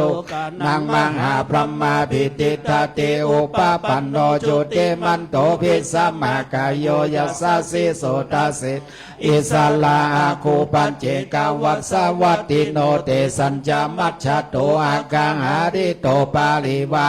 โตเตจะสัพเพอาภิกันเตสินเทเตเวสะพรหมเกมาลาสิอาภิกามิปัสสะกันหันสามันทิยังเอทากันนาทาพันธาธาราเคทาพันธามาตุโวมันตาปาลิวาเลธามาโวมุจิตาโกจินังอิติตัทธามังหาเสโนกันหาเสนอาเพสัญญิปานินาตาลามหัจจสลังกันตวานาเพราวังยาตาปวุสสะโกเมโคนายันโตสวิจจุโกตันทาโสปัจจุทาวัติสังกุโทอาสัญญังวาเสตัญจะพังอาพิญญายาวาวังคิดวานาจังกุมาตโตอามันตาเยสัทธาสาวกเกสาสัมลาเตมาราเสนาภิกันตาเทวิจานาทาภิกขโวเตจาตาปะมักกะลุงสุตวาพุทธศาสสนังวิตาราเคหิปักกามุงเดสังโลมันเปอินชายุเพวิจิตาสังคัมมาพยาติตายัสสะสิโนโมทันเตสังอาปุเตหิสาวกาเตจันสุตติมังหาสัมมัญญสุตังมังหาสัมมัญญสุเตจามลาสุเตปะสัมมาจิตเตลาหุโลวาเดธรรมจักเกปัลลาภเวเทวตาสัมมิติตัตอปมายานาปกาธรรมาภิสัมมาโยเจทากานานาโตสังขโยเตสัมปุเทอันทเวสัญจาตวาตาสัญจาสังอันสังเกปัญจสัตตานามาเมเสลาสาหังเตสังธัมมัญจาสังคัญจาทะเลนานามาเมหังนามากาลานุภาเวนะอันตวาสเปเวอันเดกันตาลายาเปเวนัสสันโตอาเสสันโตสัมปุเตปัญญาสัญญาจันโตวิสัตติสังอัสสังตัสสะสัมตัสสังอัสสาเนนะมาเมเสลัสสังธรรมัญจาสังคัญจานทะเลนะนามามิหังนามังกาลานุภาเวนะอันตวาสเปอันเนกาอันตรายาเปเวนัสสันโตอาเสสันโตสัมปุเทนาวุตตัลลันสันเตอันตาจัตตาริสังสังอันสังเกวิสเตสังอันสานินาเมสิลันสังหังเทสังธรรมัญจาสังคัญจานทะเลนานามามิหังนามากาลาหันตวาสเพอุปันตังเวอันเดกันตาลายาเปเวนัสสันโตอาเสสัตโตนะโมอะลังอันโตสัมมาสัมพุทธัสสะนะโมธัมมาธัมมัสสังสังวังคันตันเสวันเตนินทันนะโมมังหาสังคันสัมเปเวสุนตังศีลาติทินโนนะโม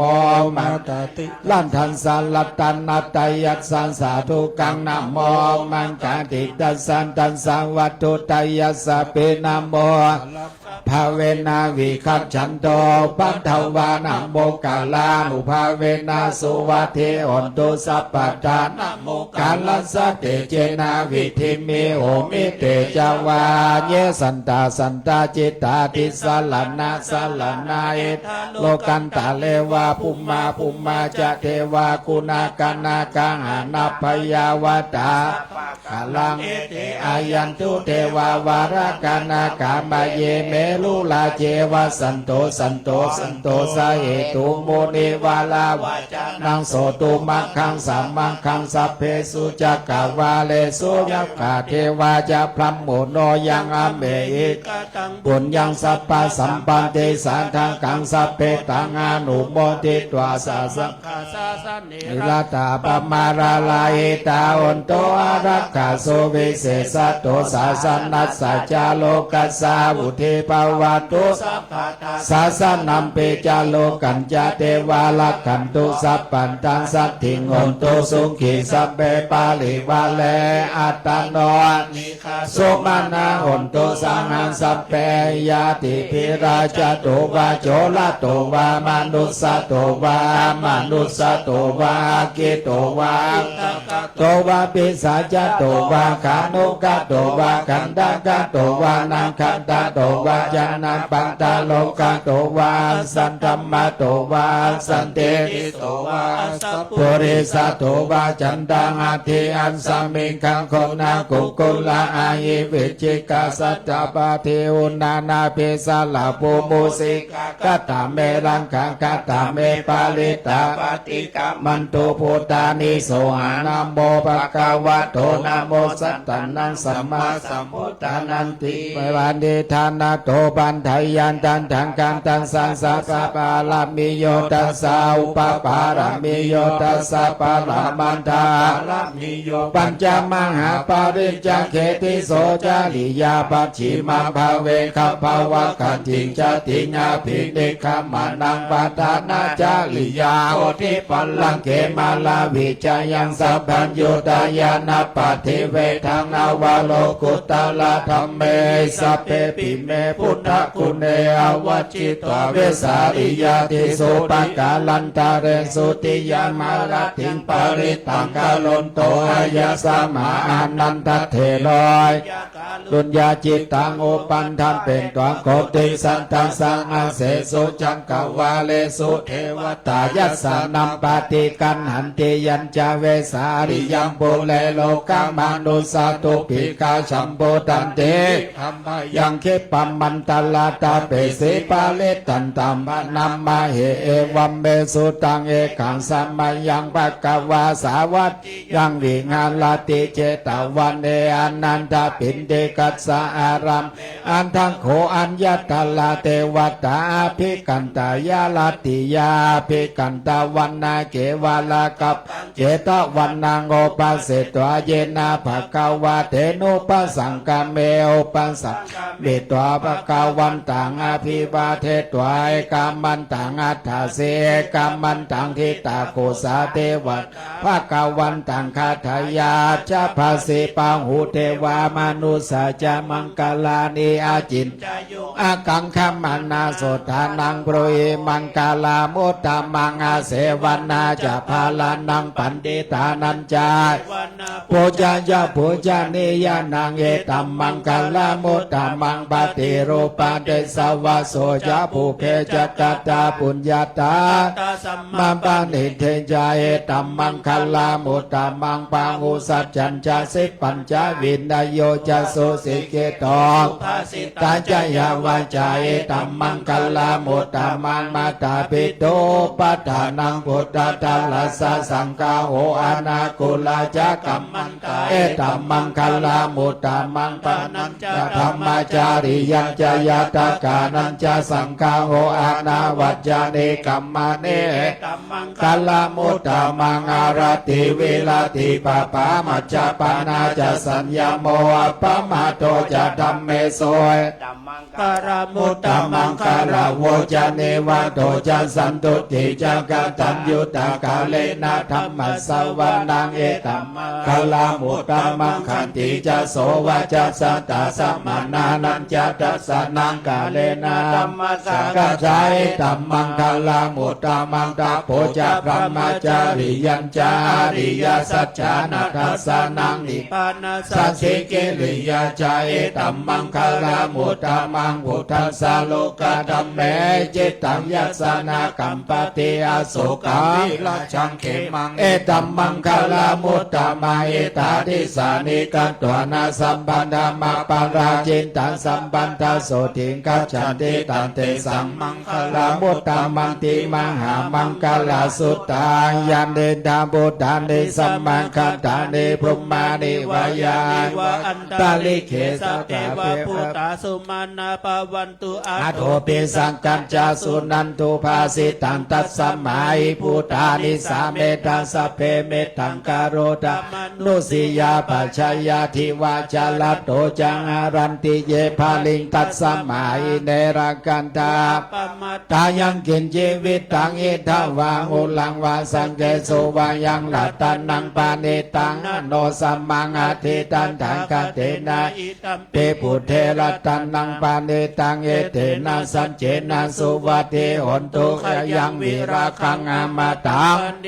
ยะตัจจังกาสังกายามุนิสัมมาหิโตนะเตนะธัมเมนะสัมบัติกินเจดัมเปธัมเมละตังนังปานิตังเอเตนะสัจเจนะสุวัติหนตุเยปุกาละยัมพุทธะเสโทปันเนบันนาเยสุจินสัมมาทิมานันตาริกัญญามาอุสัมมาทินาสัมโมนาเวจจันเตธัมเปธัมเมลัตตานังปานิตังเอเตนะสัจเจนสุวัติหนโตเยปุปาลานตังสันตังปัสสันตาจัตตาเรธานิโยกานิหนเตเตขินายาสุขังตังสันสาวังกายเตโสตินานิมหาภาลาอิธัมปิสังเคลัตตานังปานิตังเอเตนะสัจเจนะสุวัติหนโตเยสุปายุตาทันลาเหนานิกาเมนโคนธรรมสาสนามิเตปันติปันตามัตตังเวกังาลตามุดานิปุติงปุญจมานาเอธัมเปสังเคลัตตานังปานิตังเอเตนะสัจเจนะสุวัติหนโตยะถินทากิโลปะทวิงสิยาจันตุภิวาเตเพอาสัมปะกัมปิโยดาถูปัมมังสัพปุริสังวัฏามิโยอาสัจจานิอาเวจจาปัสสะเตดัมเปสังเครัตานังปานิตังเอเตนะสัจเจนะสุเทหนตุเยอาริยสัจจานิวิภาวายันติกัมเปราปัญเยนะสุเตนิกินจาปิเตหนติโพสัพปมัตตานาเตภาวังอัฏฐมามาดิยันติดัมเปสังเครัตานังตังเอเตนะสัจเจนะสุวัติหนตุสังหาวัสสะตัสสนาสัมปทายาตายสุธรรมจายตาภวันติสักกายาทิเทวิจิกิจฉิจินเจศีลพัตตังวาเปียทิกินทิจตุหะปายาเหตุวิปาปุถาจัตถาปานาเนธัมมุกตวปาตัมปิสังเคระตันนังปานิตังเอเตนะสุปฏิหนโตกินจาปิโสกัมมังกะโลติปาปะกังกาเยนาวาจายุทธาเจตัสสาวาภาโพโสตัสสาปะ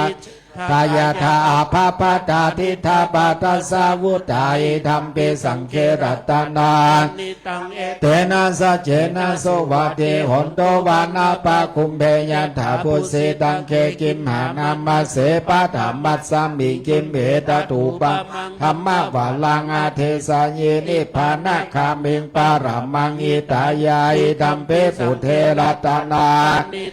เตนะสัจเจนะโสวัติหนโตวาโลวาลันโยวาลาโตวาลาหะโลอนุตตโลธรรมะวาลังอาเทสะเยธรรมเปปุเทรัตนาเอเตนะสัจเจนะสุวัติหนตุขีนังโกลานังนาวังนาทิสัมภวังเวรตาจิตตายติแกเมงเทขินาพิชาภิรุไร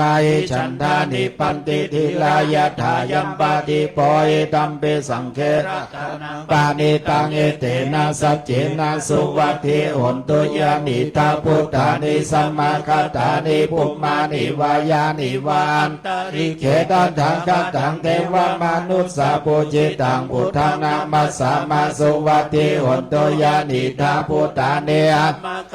เนภุมมานิ นิวายานิวานตาลิเขตถาคตังเทวมนุษย์สัพพุจิตังธัมมังนามัสสามาสุวัติหนโตยานิทา พุทธานิสัมมาคตา เดภพมานิวายานิวานตาลิเขดันดังกันตังเทวมนุษย์สัพพุจิตังสังฆังนามัสสามาสุวัติหนโตลัตนาสุตังยัสสาวนุภาวะโตยัคขาเนวะทัสเสนติปิงสันนังยัมเมเจวา ยุนชันตุ รั ระ ตถินเทวามาตันเทโตโสกังโสปันเตโสโตจะปาปังกินเจนะปัสสันเตเอวะมาเตคุณโนเปตังปะเลตันตัมปานามาเหกาลเนยามันดังกุสเลนายันตัง สันตังปะ ทางอาเบสัมเมจัสสังโฆโจจัสโสโหโสจัสโสวะโจจัสสามุตุอนาติมานิสันตุสะโกจัสสุปโลจา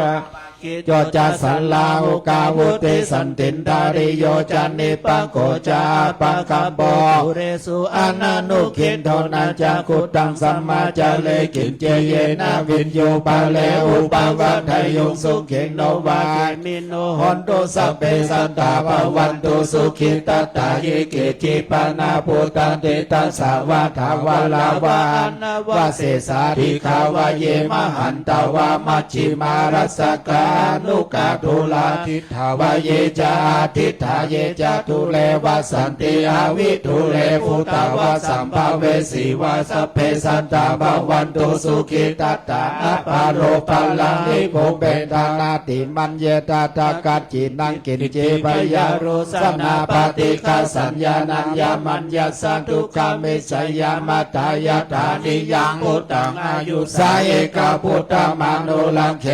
วัมเปสัมปะปุเตโสมานาสัมภาวะเยอาปาลิมานังเมตัญจาสัพพะโลกัสสมิงมานาสัมภาวะเยอาปาลิมานังอุทังอโทจา ริยัญจา อาสัมปะทังอเวลังอาสัมปันตังนิทัญญาลังนิสินโนวังสยาโนวายวัตตัสสามิขาตา มิโต เอตังสติงาทิไทยาประมาเมตังวิหารังอิตามาหุติถินจานุปกรรมาสีรวะทัสสะเนนะสัมปันโนกามเมโสเวนายเคทางนาอิจาตุคัมภสยังปุณณเรติติการณิยเมตาสุตาปมาโนพุทโธ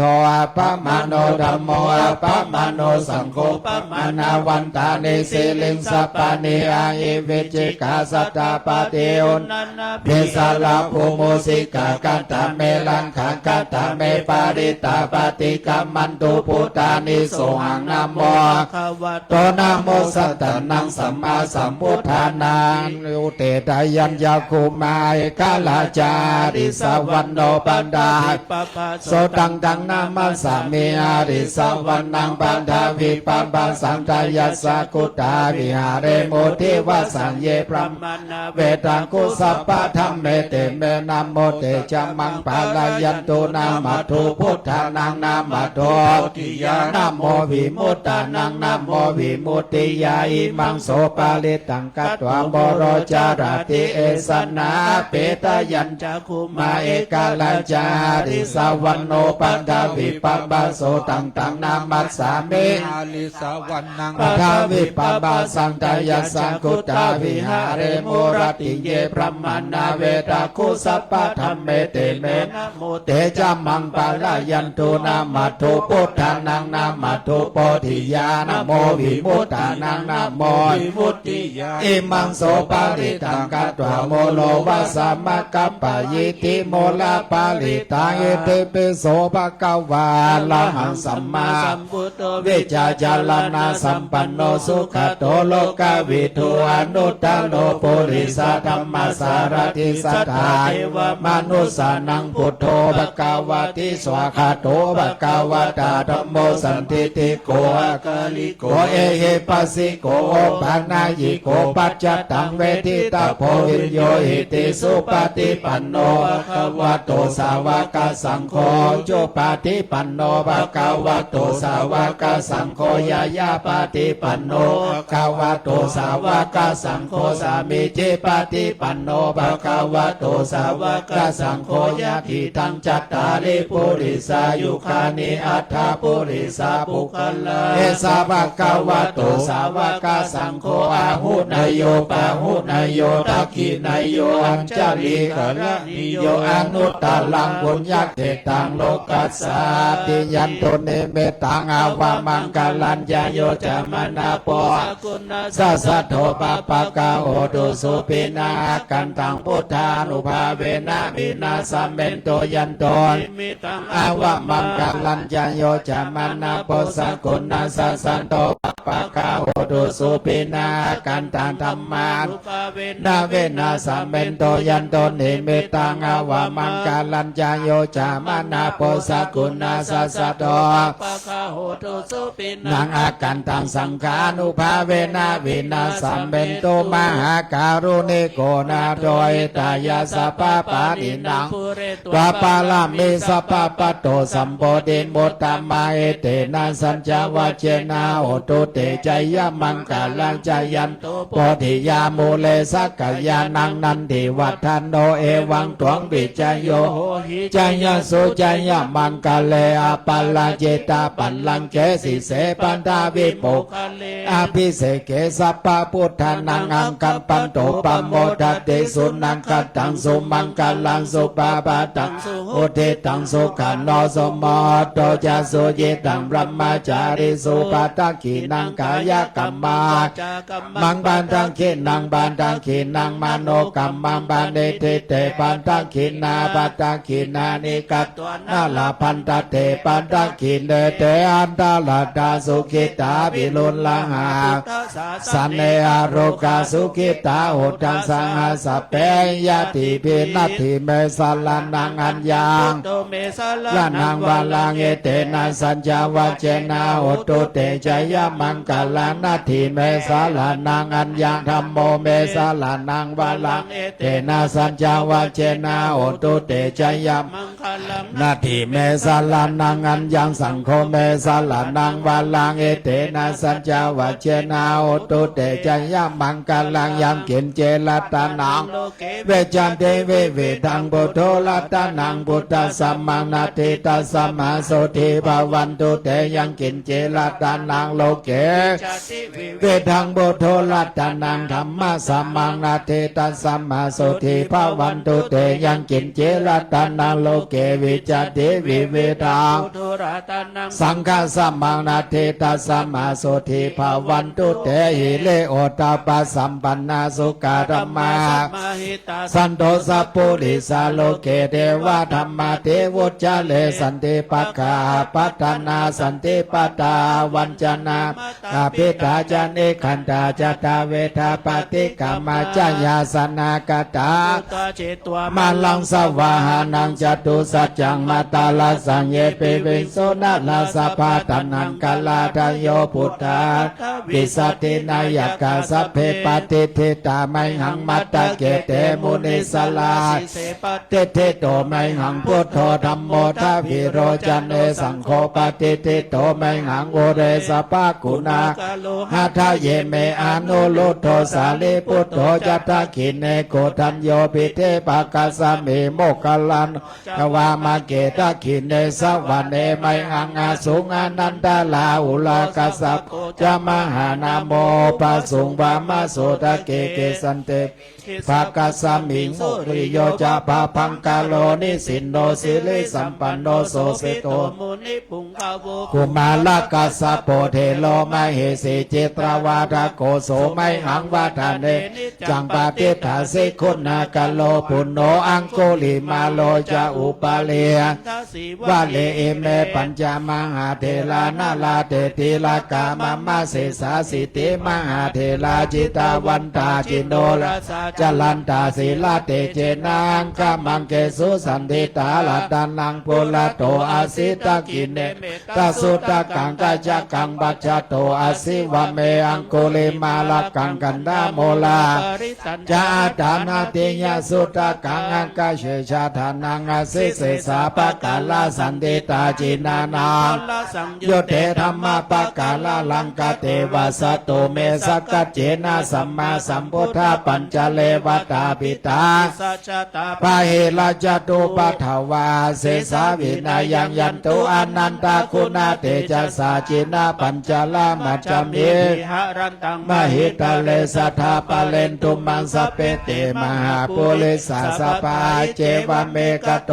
โคสุร ลักโขพุทธานุภาเวนะจิตุปัฏฐโวธัมมานุภาเวนะจิตา ริสังโฆสังฆานุ อุภาเวนะจิตันตารายโยจารามิธัมมานุภาวะปาลิโตติจายา ปัญจระ ปันนาลสกันธานิทิตาเทอุณาสาวิจโยธัมโมโลเกอนุตตโล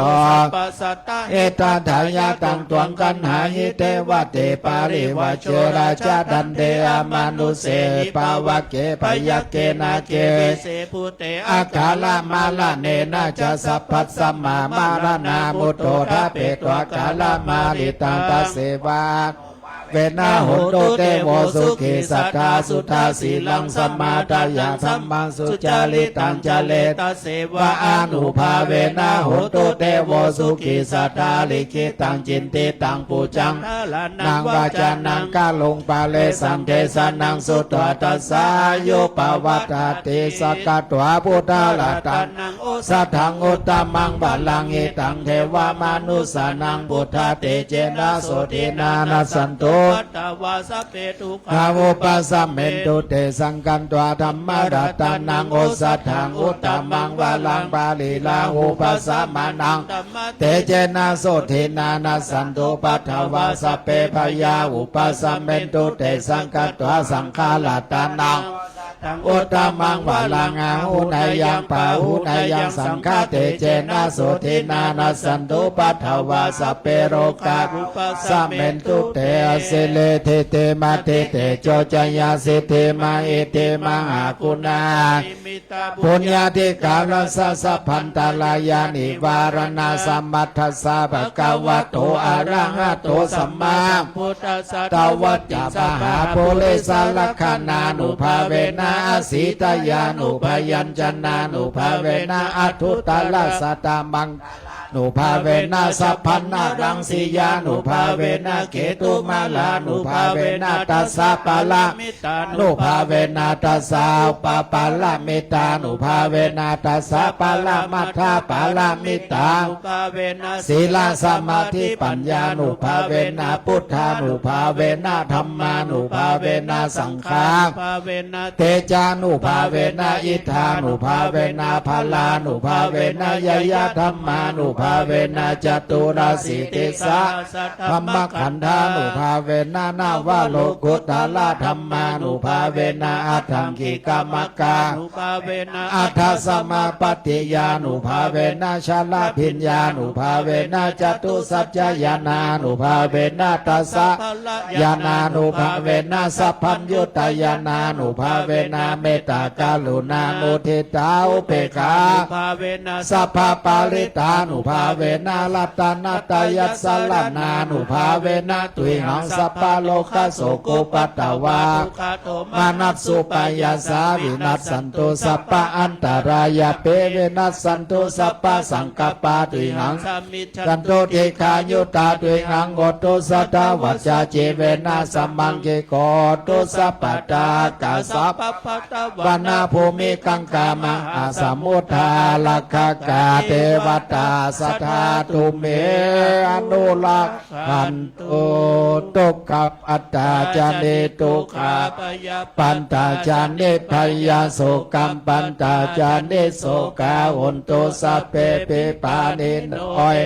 วัตตาจาอัมเหหิสัมปันทังปุญญาสัมปันทังสัพเพเทวานอุโมทัน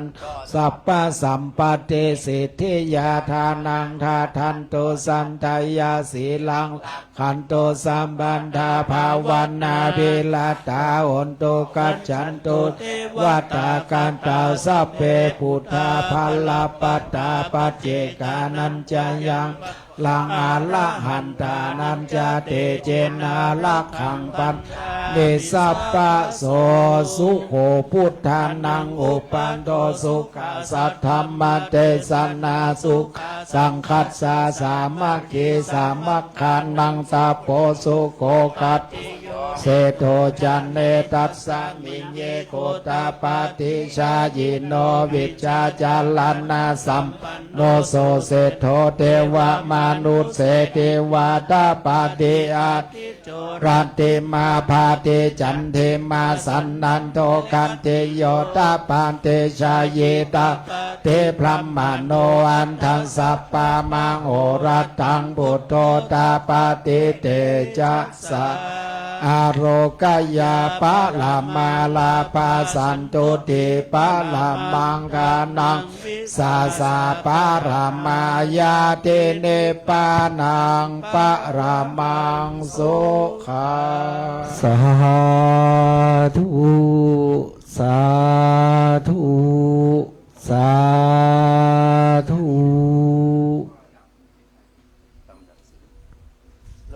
เจ็บหัวเข่า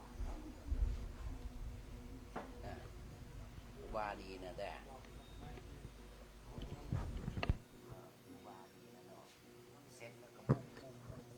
ครับพระสงฆ์เถราจารย์หรือว่าพระภาวนาจารย์5 รูปได้ตั้งจิตอธิษฐาน และได้ประพรมน้ำพระพุทธมนต์ที่พระรอดสุเทวฤาษีบัดนี้พระเดชพระคุณหลวงพ่อจะได้ประพรมน้ำพระพุทธมน ยัน ต์ โตโบเทยาโมเลสังกายานังนันเทวัทันโนเอวังตวงวิ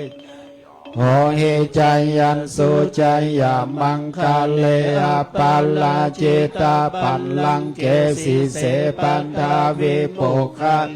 อาภิเสเกสัมปะพุทธานังอังคัมปันโตปัมโมทันติสุนัง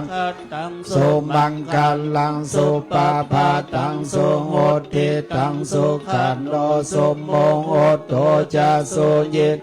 พรหมจาริสุปันตังขินังกายกัมมังวาจากัมมังนังปาตังขินังมโนกัมมังปานิทิเตปันตังขินานิกันตวานาราพันตเทปันตังขิเน สาธุพระเดชพระคุณหลวงพ่อได้โปรยดอกไม้ประพรมน้ำพระพุทธมนต์ที่พระรอดสุเทวฤาษีทั้ง9 องค์ที่จะถวาย พระคุณท่าน9 รูปที่เจริญพระพุทธมนต์สมโภชในส่วนของกัปปิยพันธ์วัตถุทายธรรม ซึ่งมีผ้าไตรจีวรบาทซึ่งเป็นอัฐบริขารสำคัญนั้น และพระรอดสุเทวฤาษีพระเดชพระคุณหลวงพ่อได้ถวาย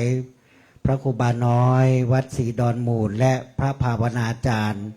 ร่วมกับผู้ช่วยเจ้าวาดทั้ง4 รูปที่อยู่ในมณฑลพิธี เมื่อคณะศิษยานุศิษย์ของวัดพระธาตุดอยสุเทพได้เชิญพระรอดวางด้านหน้า แห่งพระคุณท่านทั้ง4 รูปแล้วจะได้เรียนเชิญท่านผู้มีเกียรติที่ได้จุดเครื่องธูปเทียนจุดเทียนโสรสะเมื่อสักครู่นะครับได้ถวายในนามพระเดชพระคุณหลวงพ่อถ้ามาด้วยกันก็เชิญเป็นคู่หรือว่าในครอบครัวเดียวกันนะจะได้มีส่วนร่วมก็เรียนเชิญครับของคุณพ่อเจริญประเสริฐศรีท่าน8 ท่านเมื่อสักครู่เดินมาเลยอาจจะ2 ท่านจับด้วยกันในแต่ละชุดเรียนเชิญคณะลูกศิษย์ของวัดเราด้วยนะนำโดยพี่อาทิตย์ดาค่าแห่หรือว่าพี่เตี้ยของเราด้วยนะนำน้องๆมาสัก2-3 คนนะครับเชิญเลยครับ3 ท่านต่อ1 ชุดก็ได้เพราะว่ามีทั้งปัจจัยพระรอดสุเทวฤาษีแต่ให้เรามาพร้อมกันก่อนทุกท่านจะได้มีส่วนร่วมแม่ชีด้วยครับหลวงพ่อเอ่ยถึงคณะแม่ชีด้วยว่าเชิญมาด้วยนะนั่งด้านหน้าให้พร้อมกันก่อนนะเชิญเลยนะครับพี่สันได้เรียนเชิญเลยนะครับพร้อมนะครับทุกท่านอธิษฐานจิตในนามพระเดชพระคุณหลวงพ่อน้อมถวายขอรับสาธุสาธุสาธุ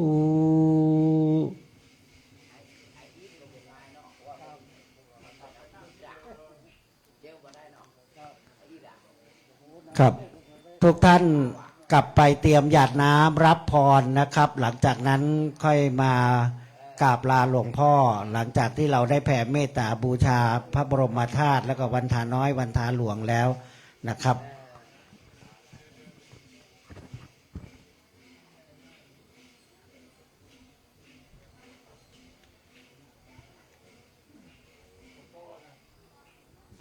บัตโตครับกฤษดาพินิหารทุกท่านเดินทางกลับบ้านก่อนค่อยฝนตก นะเที่ยงคืนก็ได้นะพระพิรุณนะกฤษดาพินิหารหลวงพ่อ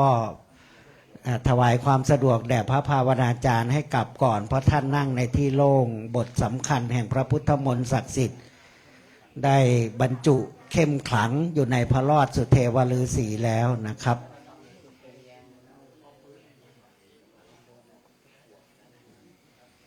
หลวงพ่อประพรมน้ำพระพุทธมนต์ที่ขันสาครใหญ่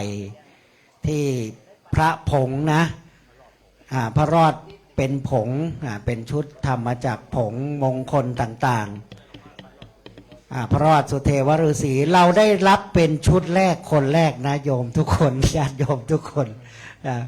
โยมแปลว่าผู้เป็นที่รักนะภาษาพระหลวงพ่อเมตตาขอโอกาสวันนี้เราได้มาประกอบพิธีมงคลเพื่อกระทำพุทธาภิเษกพระรอดมงคลในวันนี้เพื่อเป็นพระรอดมอบถวายให้แก่พระสงฆ์ที่ได้มาเจริญพระพุทธมนต์ในพิธีสมโภชน้ำสงฆ์พระราชทานน้อมถวายเป็นพระราชกุศลแด่พระบาทสมเด็จพระเจ้าอยู่หัวสมเด็จพระบรมราชินีญาติโยมวันนี้แล้วก็บรรยากาศที่เราอยู่กันตอนนี้มันเป็นบรรยากาศที่สดชื่นแล้วก็เป็นสุขยิ่งเราลำนึกถึงพระคุณของพระบรมศาสดาสัมมาสัมพุทธเจ้าเนื่องในวันวิสาขบูชาซึ่งเป็นวันสำคัญอย่างที่สุดนั่นจึงถือว่าเป็นมงคลสำหรับบ้านเมืองสำหรับประชาชนสำหรับชาวโลกรวมถึงชาวโลกทั้งหมดสรรพสัตว์ทุกชีวิตที่เกิดมาในโลกนี้ก็ต้องการจะมีความมีชีวิตอยู่ที่พอสมควรแต่ละชีวิตเพราะนั้นพระธรรมคำสอนของพระพุทธเจ้านั้นก็ส่งเสริมให้แต่ละชีวิตมีความเป็นอยู่ที่เหมาะสมโดยเฉพาะอย่างยิ่ง ผู้ที่ใช้ธรรมะของพระสัมมาสัมพุทธเจ้าดำเนินชีวิตนั้นย่อมจะประสบกับความเจริญแล้วก็สามารถที่จะกำจัดทุกข์นำทุกข์ออกไปจากจิตจากใจของตนได้เป็นอย่างดีเพราะนั้นในโอกาสอันเป็นมงคลนี้ก็ขออนุโมทนาขอขอบคุณพระสงฆ์เถรานุเถระทุกรูปทุกองค์ที่ท่านได้เมตตามาเจริญพระพุทธมนต์เพื่อให้เกิดความเป็นสิริมงคลและก็ขออนุโมทนาแก่ญาติโยมศรัทธาสาธุชนทั้งหลายที่ได้มาร่วมในพิธีดังกล่าวนี้แล้วก็ขออนุโมทนาและขออำนวยพรให้แก่ท่านทั้งหลายได้รับพรได้รับผลได้รับอานิสงส์เป็นความผาสุกความเจริญนึกคิดสิ่งใดก็ขอให้สำเร็จสมใจปรารถนาขอให้เจริญยิ่งในพระธรรม ของสมเด็จพระสัมมาสัมพุทธเจ้ายิ่งยิ่งขึ้นไปขอให้ท่านทั้งหลายเจริญด้วยจตุพิธพรชัยทั้งสี่มีอายุวันนะสุขะพละตลอดไปโดยทั่วกันทุกท่านทุกคนเธอ สาธุ ยะถาวาลิวะปุลาปาลิปุเรนติสาคารังเอวะเมวะอิโตทินังเปตานังอุปกปปติอิจิตังปฏิตังตุมหังคิปะเมวะสมิจฉตุสัพเพปุเรนตุสังกปาจันโทปนรโสยถามณิโชติรโสยถาเตโยเววันจันโตสาภาโลอังโคเวนะสตุมาเตอภาวันวันตารายโยสุขีขา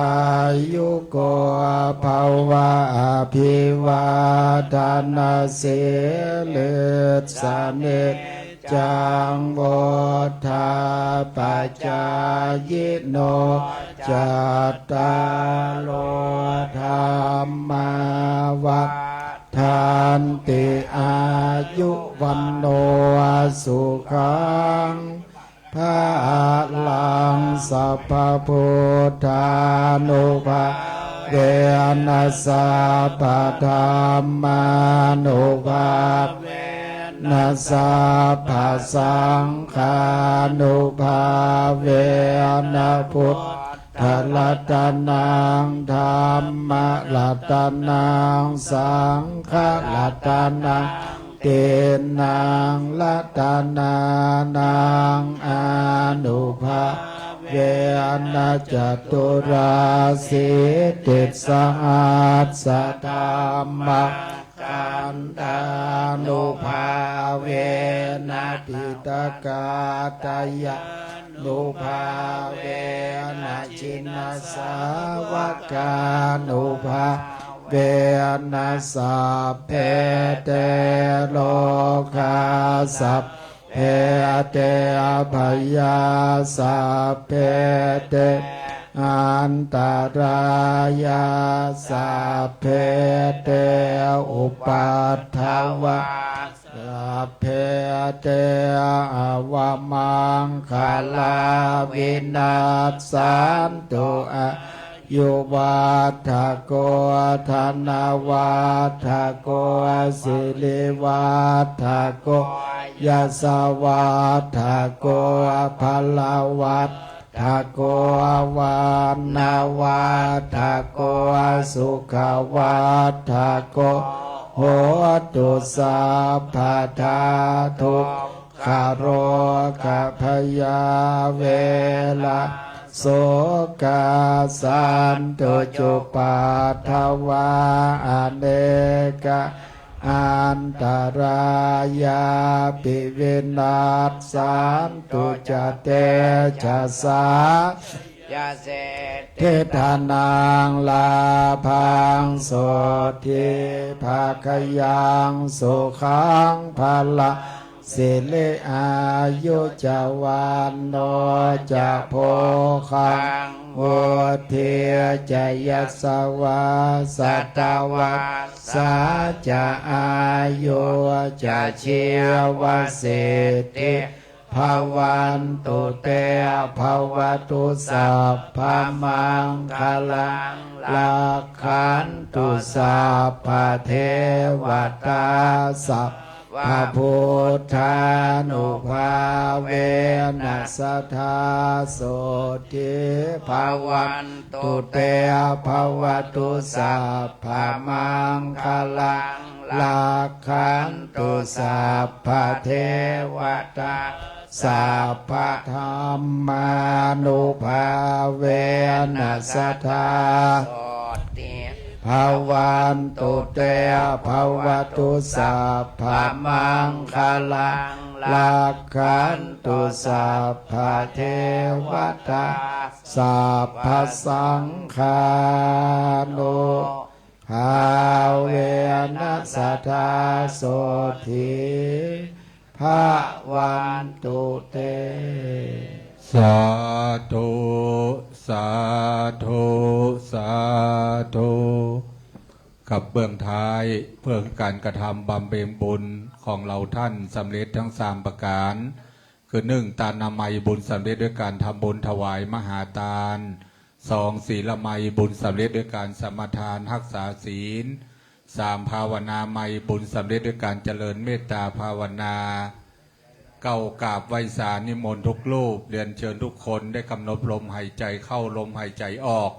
เข้าสู่ภาวนาใหม่สักเก้าคู่ลมหายใจเข้าออกณบัดนี้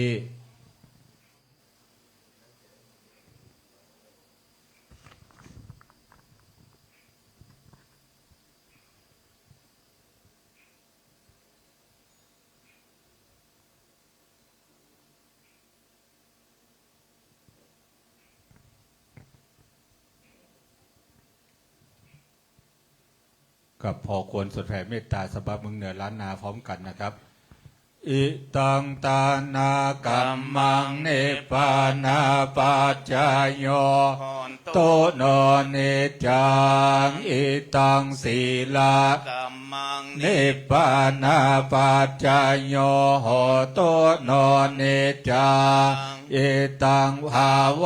นากัมมังเนปานาจายโยโหโตโนเนจังยังเข็นเจโกสาลังกาตาปังกัมมังสัพเพเหกาเตเหกาตังผลยังโนอนุโมทันตุสุนันโตพลโตเยเตวะอัสสะเมิงทานเนอาเทกาตาเทกาโยกาสัทธาหนโตสัพพสัตตานังโสขีอัตตานังปาลิหาลันโตมาตาเปตาโสขีตาหนโตปามนจันโตสัพเพยตากาโสขีตาหนตัวตุขาปามนจันโตสัพเพอะยาตากาโสขีตาหนตัวตุขาปามนจันโตสัพเพปิสาสัพเพยัคขาสัพเพเปตาโสขีตาหนตัวตุขาปามนจันโตสัพเพ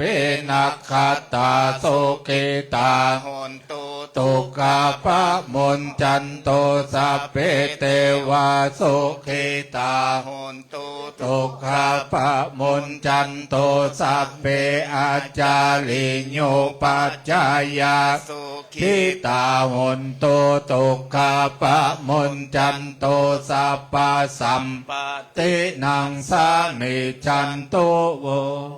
วันตาเมพุทธังสัพพังเมโตสังฆมาทะเมพันเตวันตาเมธัมมังสัพพังเมโตสังฆมาทะเมพันเตวันตาเมสังฆังสัพพังเมโตสังฆมาทะเมพันเตวันตาเมคาโลโอปัจจาอาจาลิเยสัพปังเมโทสังฆามาทะเมพันเตวันตาเมกัมมัฏฐานังสัพปังเมโทสังฆามาทะเมพันเตวันตาเมอาลาเมพัทธสีมายังสัพปังเมโตสังฆามาทะเมพันเตวันตานิเจติยังสัพพังสัพพทาเนโสปาเตเทตาสาลีละธาตุมหาโพธิงพุทธะโลปังสักกาลังสัทธานาคาโลเกเทวะโลเกพรหมโลเกจัมโพธิเปลังกาทิเปสาลีละธาตุโยเกสัทธา ตุโยอะระหันตาธาตุโยเจติยังกันทาโกติจาตุลาสิติสาหสิธรรมกันเทสะเปสังปาทาเสติยังอะหังวันตาเมสาภาโสต่อไปกล่าวคำไหว้คำปุจจาพระบรมธาตุเจ้าดอยสุเทพให้ว่านะโมสามจบแล้วว่าพร้อมกันตามแบบที่แจกให้ท่านนะครับนะโมตัสสะภะคะวะโตอะระหะโตสัมมาสัมพุทธัสสะนะโมตัสสะภะคะวะโตอะระหะโตสัมมาสัมพุทธัสสะนะโมตัสสะภะคะวะโตอะระหะโตสัมมาสัมพุทธัสสะสุวรรณเจติยังเกสาวลามาทา มาทาลงคังวาลัญญาธาตงโสเทวานามกังนาลาเทเวหิสัพพะปุจิตังอาหังวันทามิสัพพะทาปัญญาวาอัสสมิงเยวาจันติมาเยวาธารยังปิตากัตตะเยสาสนะเนยานิเกติโมฆะปะธรรมวาลังอาปายาเนวารานังอาระหังสาคาโสปานังปัทมังโอปัจจังกาหาเปตวาปัตจิวาลังยังชาตังสังฆมัชเชพุทธสวากราบหนึ่งกราบสองกราบสาม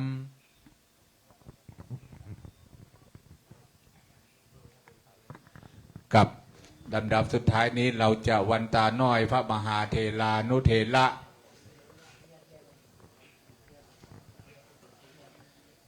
กับหลวงพ่อจะเวียนเทียนก่อนนะครับครับกราบนิมนต์พ่อแม่ครูอาจารย์พระมหาเถระทุกรูปได้เวียนเทียนนะครับนานๆครั้งในงานประเพณีเตียวขึ้นดอย หรือว่าน้ำสงพระบรมธาตุประจำปีถือว่าเป็นปฐมมงคลแรกของคณะสงฆ์ชุดนี้สำหรับครูบาอาจารย์ที่เดินบัดสะดวกหรือว่าอุบาสกบาสิกาถ้าบัดสะดวกก็นั่งกับที่ก่อนเนอะนะครับอิติปิโสภะคะวะอะระหังสัมมาพุทโธวิชาจารณะสัมปันโนคาโตโลกาวิโทอนุตตาโลโพเลสัตมาสาลาเทสัตหาเทวามนุษย์ดังพุทโธภะคะวะเตสาวาขาโตวาตาธรรมโมสันทิฏฐิโกอากาลิโกเอหิปัสสิโกโอปานายิโกปัจจตังเวทิตาโพโยเหเตสุปาติปันโนภะคะวะโตสาวกสังโฆโอโชปาติปันโนภะคะวะโตสาวกสังโฆยะปาติปันโนภะคะวะโตสาวก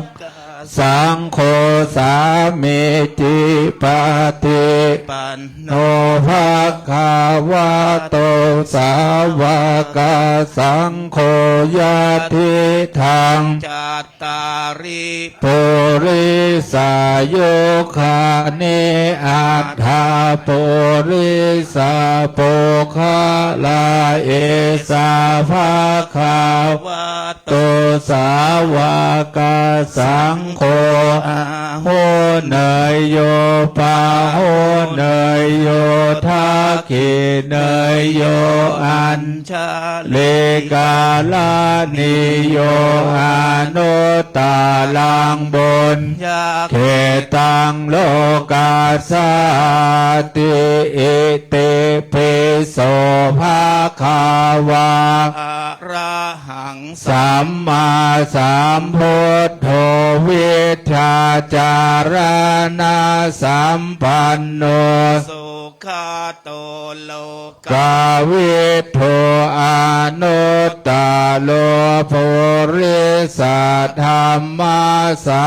ราธิ สัทธาเทวามนุสานังพุทโธ ภา ภาวะติสาวาคาโตภาคาวะตา ธรรมโม สันติทิโกอากาลิโกเอหิปัสสิโกโอ ปานา เยโกปัจจตังเวทิตาโพวิน โยหิติสุ ปฏิปั ปั น นโน ครับ ภาคาวะ วะโตสาวกสังโฆโอโชปาติ ปันโน โนภาคาวะโตสาวก สังโฆ โคยายาปาติปันโนภาคาวะ วะโต โตสาวกสังโฆสามิจิปาติปันโน ภาคาวะโตสาวกสังโฆยะติทัง จัตตา เร ริ ปุเรสายโยคาเนอาทาปุเรสาปุก คาลา เอสาภาคาวะโตสาวกสังโฆอาโหน เนยโย ปาโหเนยโยทาเกเนยโยอัญชาเลกาลา นิโย อ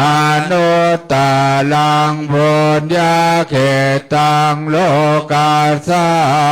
ติเอเตเปโสภา คาวา อาระหังสัมมาสัมพุทโธวิชชาจารณะสัมปันโน สุ คาโตโลกา วิทุอนุตตาโรปุริสาธรรมสา ลาเทสัทธาเทวามนุสานังพุท โต ภาคาวะเตสาวาคาโตภาคาวะ ตา ธรรมโมสันติทิโกอากาลิโก เอหิ ปัสสิโกโอปานายิโกปัจจตังเวทิ ตา โพเวนโยเฮเตสุปาเต ปัน โนภาคาวะโตสาวกสังโฆโอโช ปา เตปันโนภาคาวะโตสาวก กา สังโฆยายาปาติปันโนภาคาวะ วะ โตสาวกสังโฆสามิจิปาติ ปันโน ภาคาว วะโตสาวกสังโฆยะเทธัง จัตตาริ ปุริสโยคานิอัฏฐาปุริสโภคาลา เอสะ ภาคาวะโตสาวกสังโฆอาโหเนย โย ปาโหเนยโยทาเขเนยโยอัญ ชา เล ลิ กาลานิโยอนุตตารัง ปุญ ยะเขตังโลกาสาติกับวันนี้เราท่านทั้งหลายได้ทำการประทัดศีลเวียนเทียน รอบองค์พระสุวรรณเจดีย์พระบรมธาตุเจ้าโดยสุเทพครบวาระ3 รอบ ต่อไปเราจะได้กล่าวคำอัญชลีวันทาอภิวาทองค์พระบรมธาตุเจ้าโดยสุเทพ ให้ทุกท่านหาที่นั่งอันสมควรนะครับกับบัดนี้พร้อมแล้วพนมมือนะครับ อัญชลีวันทาอภิวาทอัญชลีวันทาอภิวาทอัญชลีวันทาอภิวาทอัญชลีวันทาอัญชลี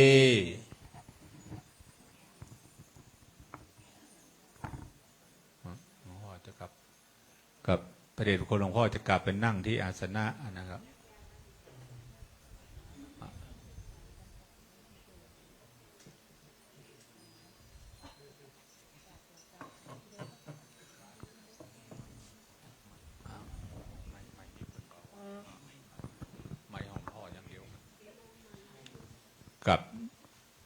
กับไวยสาพระเดชพระคุณหลวงพ่อนั่งที่อาสนะนะครับ เราท่านทั้งหลายจะได้วันตาน้อยในกุลศีลกุลธรรมกุลกรรมฐานของพระเดชพระคุณหลวงพ่อพระธรรมเสนาบดีโดยความเคารพยิ่งนะครับกับมาต้อมๆกันเลยนะครับหลวงพ่อข้าหันหน้าตัวเองข้าหันหน้าตถาที่อยู่อีกฝั่งหนึ่งมาด้านนี้เลยน้องๆเยาวชนด้วยนะครับมาฟังนี้เลยนะครับแล้วจะมีทุกวันนะครับมีทุกวันจนถึงวันที่30วันพวกนี้ก็จะเริ่มในการเทศนาธรรมในภาคกลางคืนสมโภชน้ำสงฆ์พระราชทานพวกนี้กลางคืนจะเป็นการแสดงพระธรรมเทศนาตั้งแต่1 ทุ่มเราเสร็จแล้วแผ่เมตตาเสร็จเราจะทำการประทักษิณเช่นนี้นะครับกับต่อไปวันตาน้อยกุลศีลกุลธรรมกุลกรรมฐานพระเดชพระคุณหลวงพ่อด้วยความเคารพยิ่งให้ทุกท่านน้อมกายลงเล็กน้อยวันธามิพันเตสัพพังอาปาราทังคามาธาเมพันเตมายากาตังปุญญังสามินาอโนโมทิตาพังสามินากาตังปุญญังไมหังตาตาพังสาธุสาธุอนุโมทามิ เดี๋ยวก็น้ำมนต์มาก็มาน้ำมนต์ยกน้ำมนต์ ผมน้ำมนต์ น้ำมนต์ในขวดโหลขาว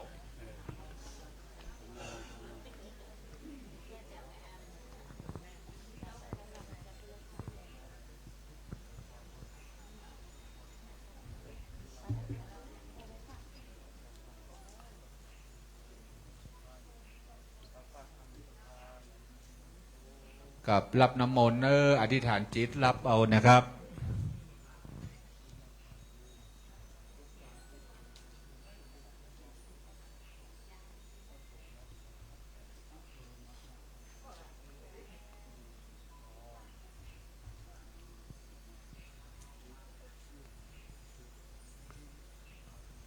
สา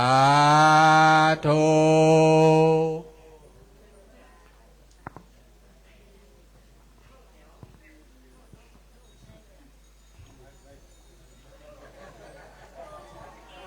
ใครยัง ไม่ได้รับน้ำมนต์เข้ามาใกล้ๆหน่อยหลวงพ่อผมน้ำมนต์นะอธิษฐานจิตรับเอาเป็นมังคละเป็นมงคล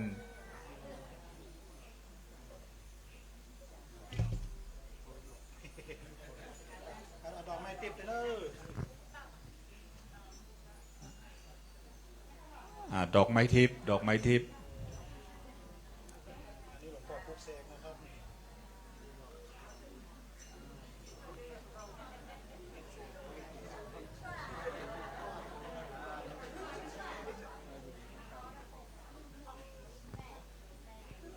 ก็ลื่นเริงบันเทิงกันพอสมควรก็ขอบุญรักษาเราทั้งหลายเป็น